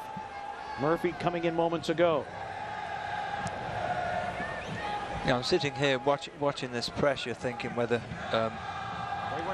Veedman has decided he wants to sit back and just take a breather and soak up some pressure and sit on this 1-0 lead, but 1-0's nothing. And you would think he'd really want to play the same type of soccer that he played in the first half, which is basically take it to the opposition and let that be your form of defense. Lee Veedman, the interim head coach for Oklahoma City, just his second match. Kisidu settles and then gives it away to Kurimoto. Physical play there as Daniels tries to advance for the Energy.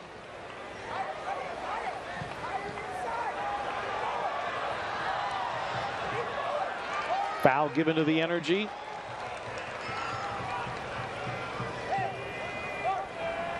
As the hour grows later, the temperature continuing to rise. 901 FC trying to remain in good form.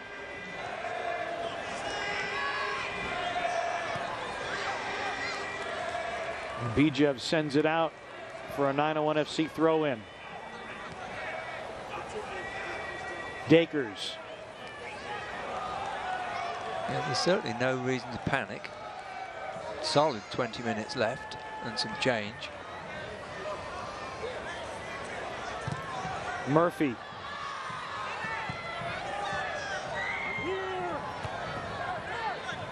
It's headed down by Skylar Thomas. Kisidu.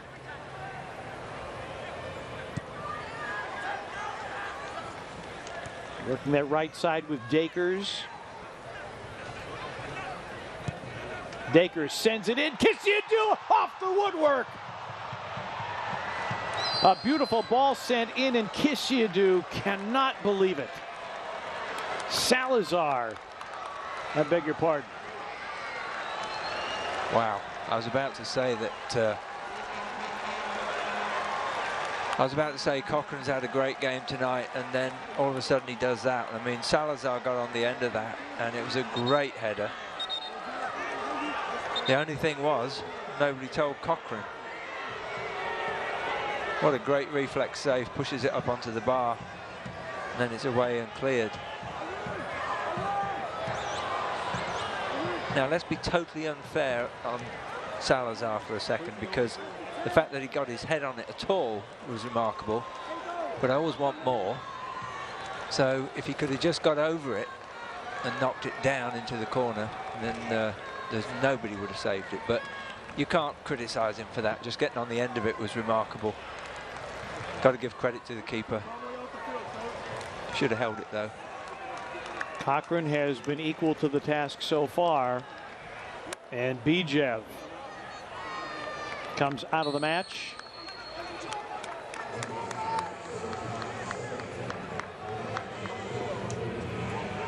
Tucker Stevenson out of Overland Park, Kansas, is on as you get a look at Michael Salazar. Spent some time with Houston Dynamo.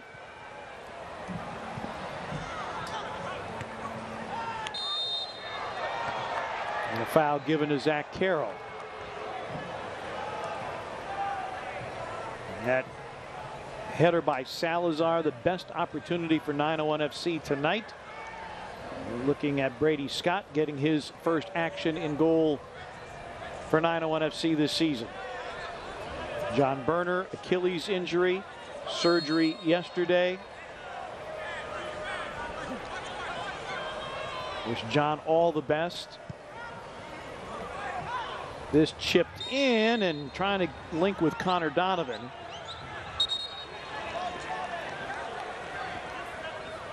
Donovan's only goal this season coming off a header, off a corner kick.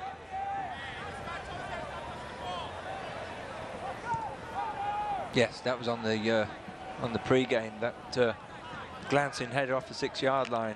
Well taken. Kisyidu, direct ball.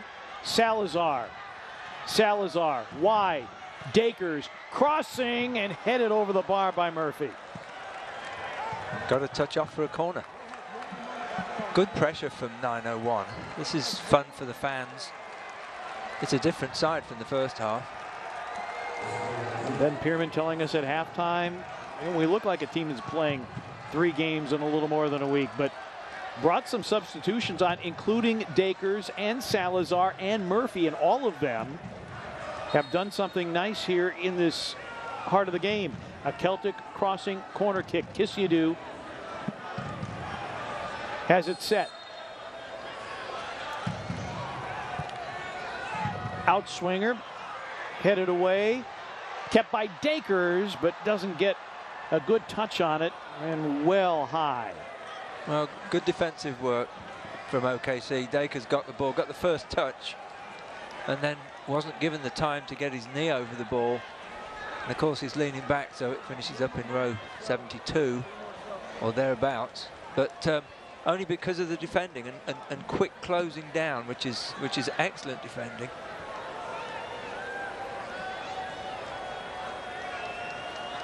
With Ian Banner, Pete Pranica with you. Approaching the final quarter hour. 901 FC again trying to remain unbeaten at home. This just their second home match of the season.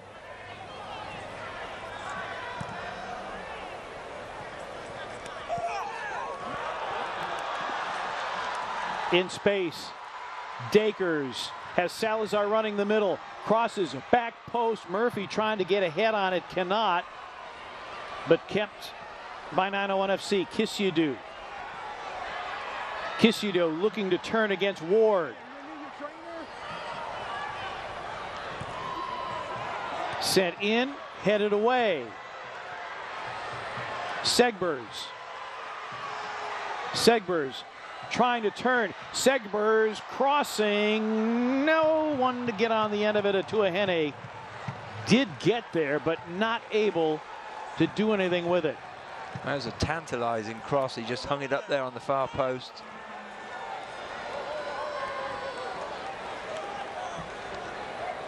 Because of what we've seen in terms of lack of discipline in terms of tackles, you know, you might just want to run at these guys, get into the box, and see who can make a mistake in a tackle. See if you can come up with a penalty kick.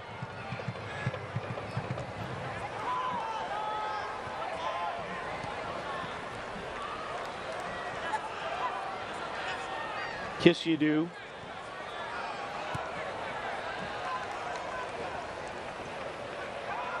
Reynolds. Murphy. Shot again off the woodwork. Murphy. Memphis with relentless pressure here in the 75th minute. And that's sent out for a goal kick. Well, that must have been a strong cup of tea at half-time they had, because they're a different team. Well, as we talked about, Ben Pierman gives it to you straight. Murphy got hold of this perfectly. Well, almost perfectly, if you can have almost perfectly. But he struck it so well. He said Cochran's going to get a bonus. Cochran better kiss the woodwork multiple times. It has helped him. Wasn't even close there, was he? Mitch Guitar is on and Andre Reynolds is out. Guitar has just really done a good job coming off the bench. He has brought some great energy, and the substitutions by Ben Pierman here in the second half have been spot on. And at 75 minutes, I think you see Reynolds go out, who's predominantly a defensive player. Guitar comes on, who's everywhere you want him to be. So it's obvious where coach is going with this. There's no point finishing the game at 1-0. May as well pull out all the stops and see what we can do. All credit to him. Salazar helpfully sets the ball down for the goal kick. The Bluff City Mafia hoping that there is an equalizer or perhaps a match winner in the final 14 minutes or so. Salazar puts the ball in a perfect place for a goal kick, but of course Cochran doesn't like it. Why would you when you're winning 1-0?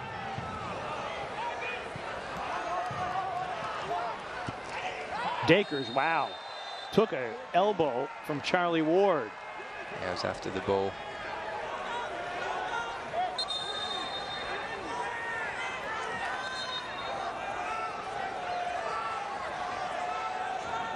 We have a summoning.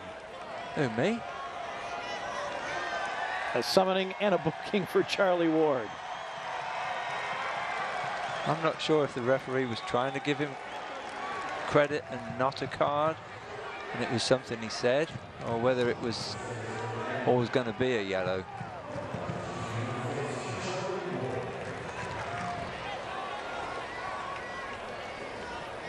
Osmanovic, I think, has had good control of the match. He has. He's had a good game. Well, I suppose it depends who you ask, because there was a penalty claim that that some may still be thinking about. Headed, Murphy trying to get to it, but Cochran gets there, and they go down in a heap. Everybody gets up friends. No problems. That's good to see. Doesn't take much just to have a little handshake on the way by, just to say no hard feelings.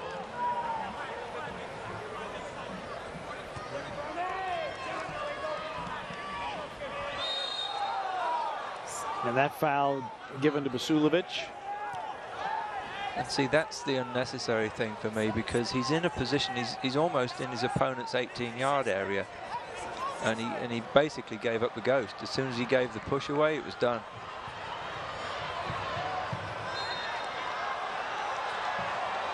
Now a Memphis foul on Atuahene as Kurimoto goes to ground.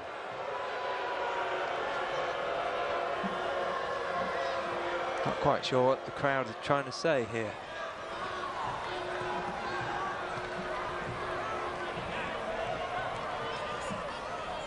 I think general unhappiness with the scoreline, probably. I think the referee got the message. Although, to be fair, Osmanovic is probably on page 2 of his book. Yeah, he's not worried at all. He's had a good game.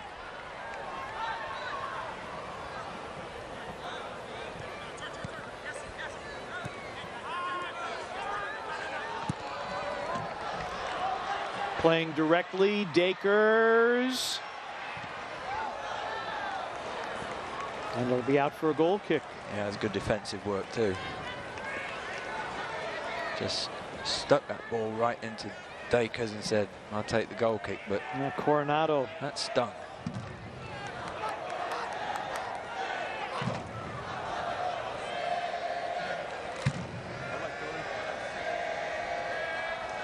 Haven't seen much of Coronado's left foot tonight, which is probably just as well for Memphis.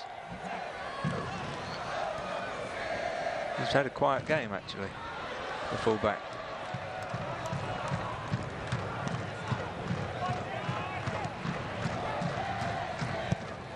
Segbers.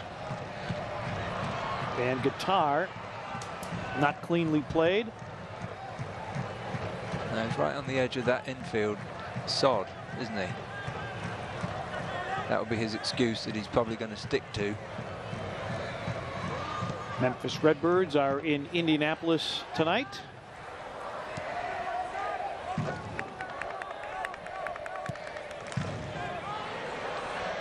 Trying to link up with Murphy, but nothing comes of it. Cochran handles. Oklahoma City will host Memphis on August the 7th, and the Energy will be back here at AutoZone Park on September the 1st. 4 meetings between these divisional rivals.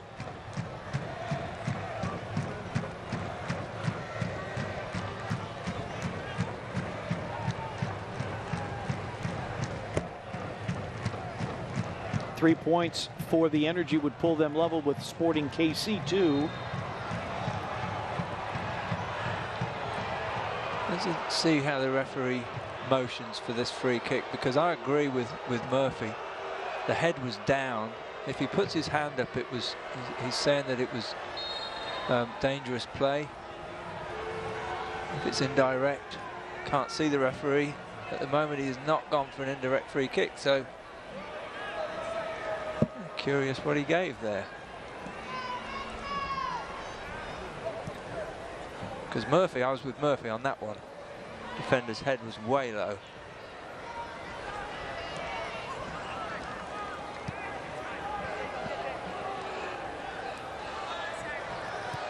Segbers.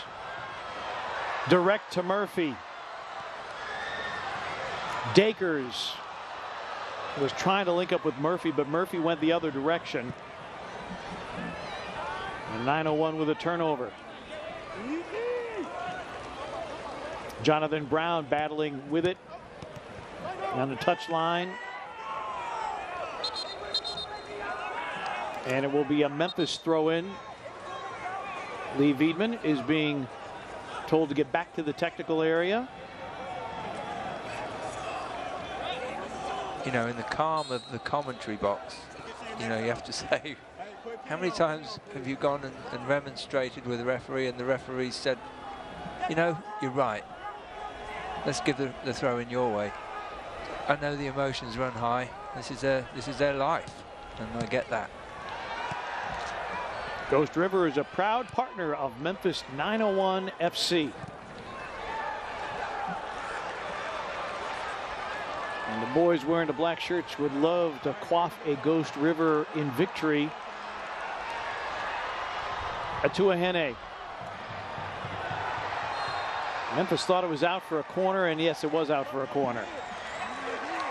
Assistant referee on this far side perfectly positioned to see it as well.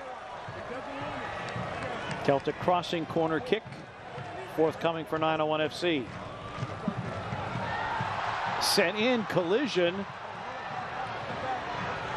And Cochran is able to hold it. He has had a busy second half. He and Donovan got tangled.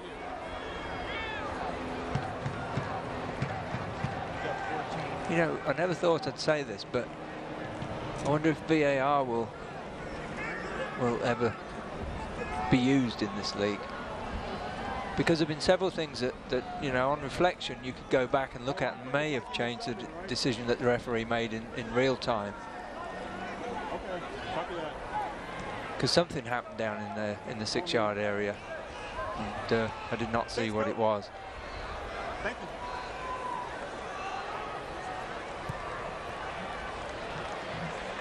Perfectly weighted ball to Dakers. Oh, nice move by Dakers. But no one to get on the end of the cross. Guitar got a touch.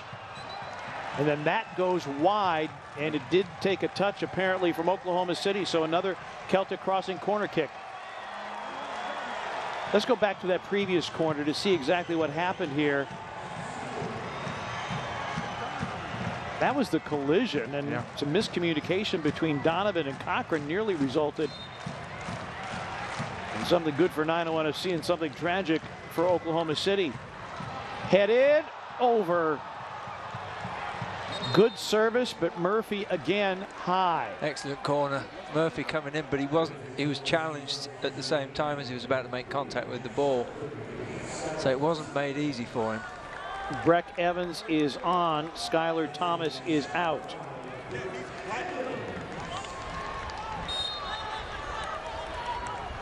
So Memphis has made its 5 substitutions.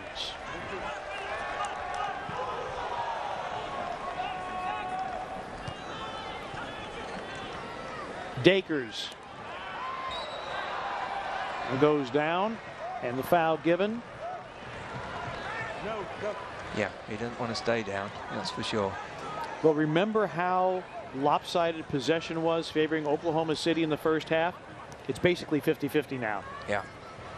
Much better second half from 901 FC. Ben Pierman pushing the right buttons with his substitutions. It's not resulted in an equalizer, at least not yet. Paul. That was tough. Offside. Nutmegged him, and he came back in from an offside position.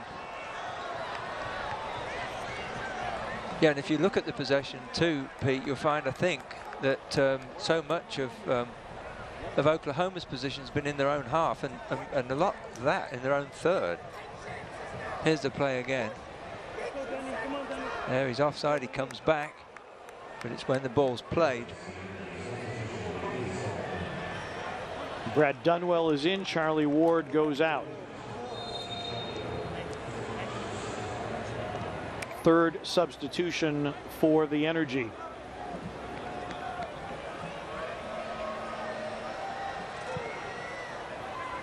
Energy just a handful of minutes away from their first victory of the season. And they came in tonight 0-4-4. One of the 4 draws against 901 FC. 0-0 at Oklahoma City.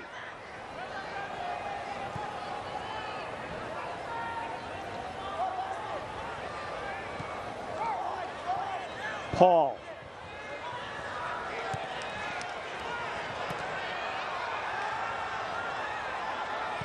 Dakers can't get to it.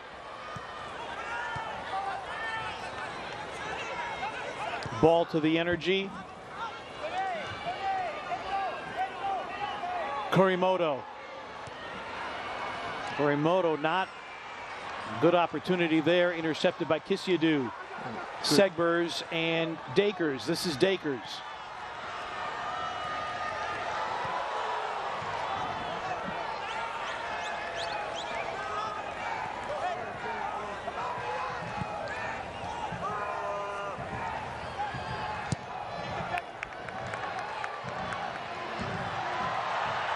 Perhaps an opportunity here, and that will take a touch for a corner kick for 901 FC. Ellis Hayden back defensively. Connor Donovan trying to get his defense organized. And that was beautiful to watch from both sides. It was a great diagonal ball through. It was beautifully controlled. And then it was an amazing defensive tackle to put it out for a corner. So both teams, all credit. Good stuff. Kisyadu. Lots of movement in the 6-yard box. Back post, punched out by Cochran.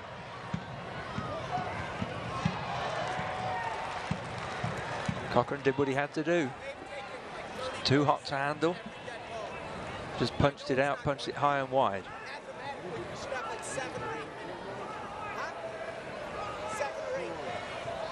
Ben Pierman, I'm not a great lip reader, but I think he is petitioning for 7 or 8 minutes of stoppage time.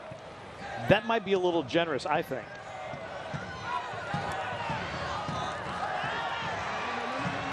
Dakers. Dakers looking to get a turn. He's taken down. And we'll get a yellow card and an opportunity for Memphis here. And it's a second yellow. So Coronado will go off. And so Oklahoma City will play with 10.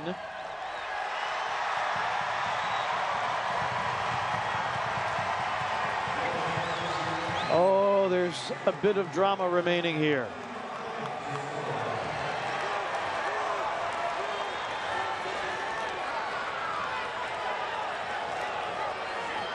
Panic stations here from Coronado. There's nothing he can do. He's worried about him. He knows he's on a yellow. He knows he's gone.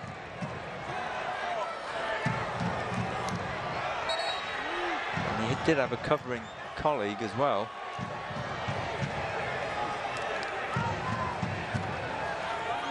The only goal against Atlanta United 2 is off a set piece.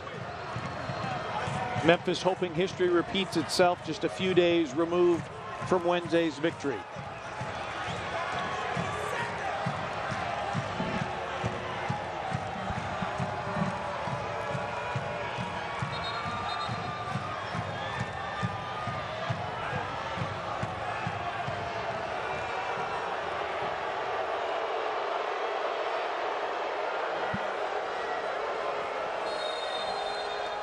Everybody trying to get sorted. Kissiadou, and that volleyed off the mark. Breck Evans got a boot on it. With Kissiadou being the only player over the ball, it's really quite obvious to the defense where it's going, who's going to take the kick, what foot he's going to use for it. There was a gap there for a left footer to have bent that ball straight in at the near post and gone for the shot. Even having a person standing over it looking like that was an option could have distracted the defenders. 5 minutes of Miller Lite stoppage time. Energy down to 10 men. Breck Evans winning it in the air. And now retreats.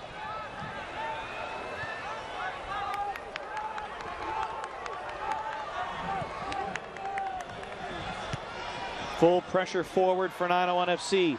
Segbers, Salazar. Tackle there by Osmond. It was a good tackle. It was an important tackle too.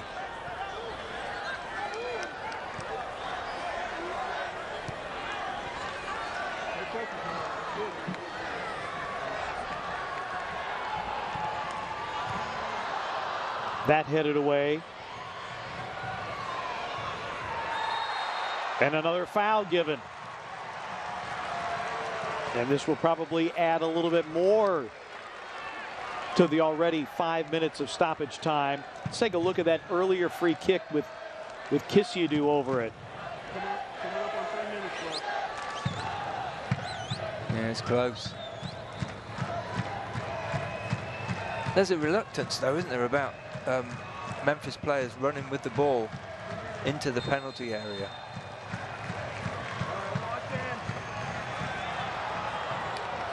It's too hard, too high.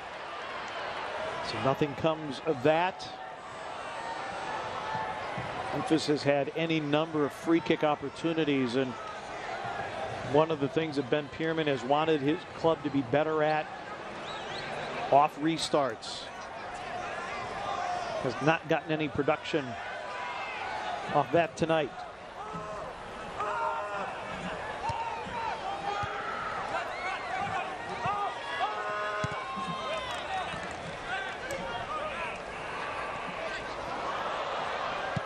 Salazar with a missed touch.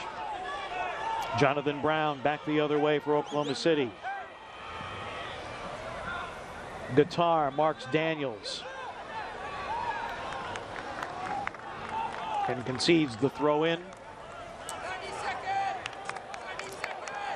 Which nobody is in a hurry to take.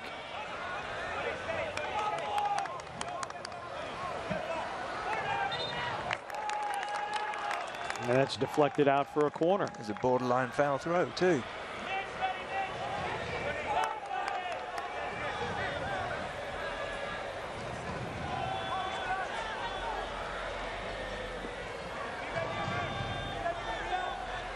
You have to say, though, if it was the boot was on the other foot, you'd say how clever it is. Well, 901 would be doing exactly the same thing. Frustrating as it is, though.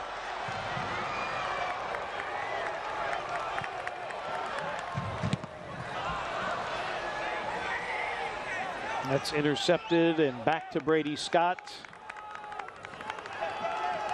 One final push forward for the home club. In desperate search of an equalizer. Home club with an unequal first half, but second half much better. That's sent in by Segbers, swept away. Throw in coming for Memphis.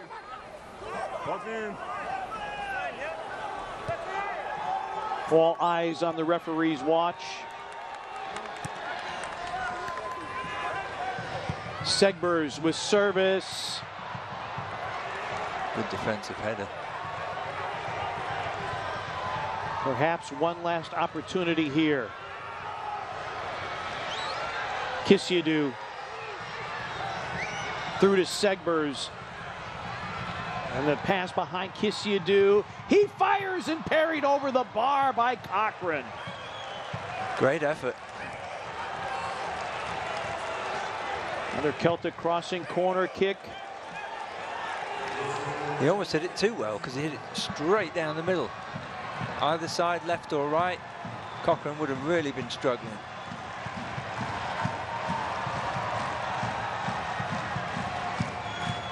Brady Scott coming forward. Get on the end of this and see how the crowd behaves. Kissiadou.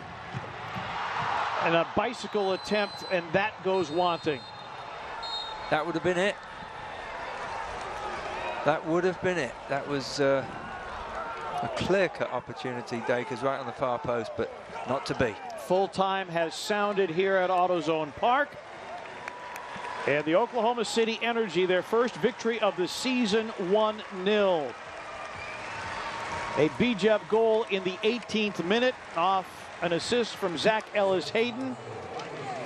And Ben Pierman and 901 FC, all the good feelings of Wednesday night. They are not repeated here on Saturday night.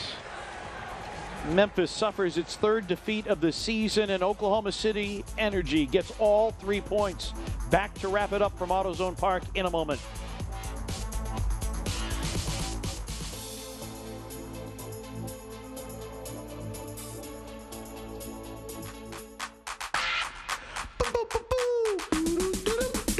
Yum.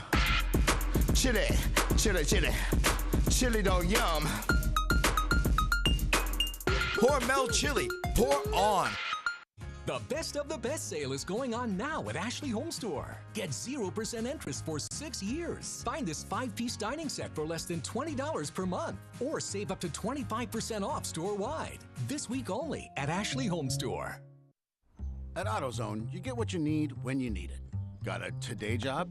Pick it up free same day at your local AutoZone. More of a tomorrow project? Order as late as 10 p.m. with free next day delivery. Getting the job done just got easier. Weird. Come on. Great. You for real? Ah! So maybe just a cable? We can help you. Welcome to America's #1 battery destination. AutoZone, your battery solution. At Chick-fil-A Caraway Village, we always look forward to seeing Ellie. Nick also. Ellie just gets excited and bolts right towards him. She loves to come and get the bag and trots right back to Nick. We never even had to ask them to hand her the bag. The team members just automatically knew to do it. It was just that little thing, that level of customer service that kind of blew my mind. We're just really glad that Nick shared Ellie with us. We take care of our guests, whether they're two-legged or four-legged. Memphis 901 FC falls 1-0 to Oklahoma City Energy. With Ian Banner, Pete Pranica with you, and our Buff City Soap man of the match. One of the substitutes that came on to start the second half, Kadeem Dacres.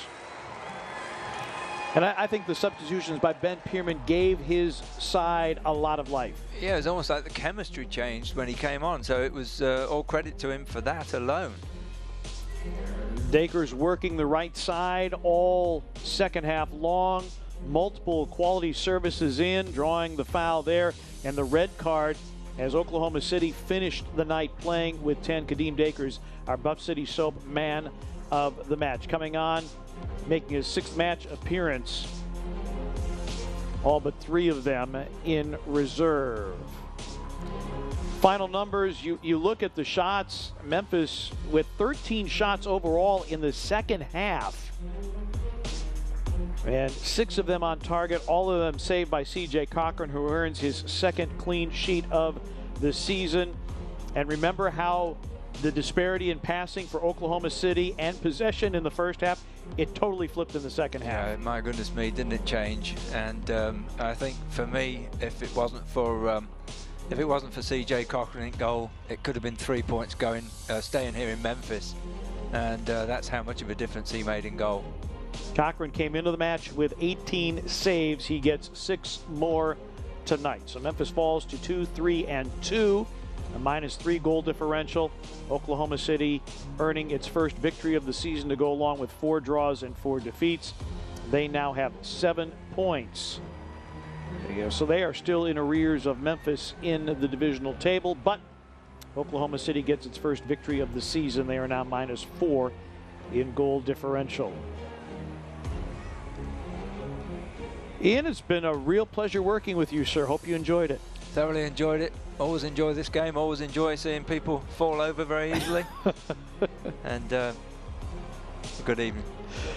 For Ian Banner and the rest of our crew here at AutoZone Park, I'm Pete Pranica. Thanks so much for watching Memphis 901 FC Soccer tonight. Not a good night for the home club. They fall 1-0 to Oklahoma City.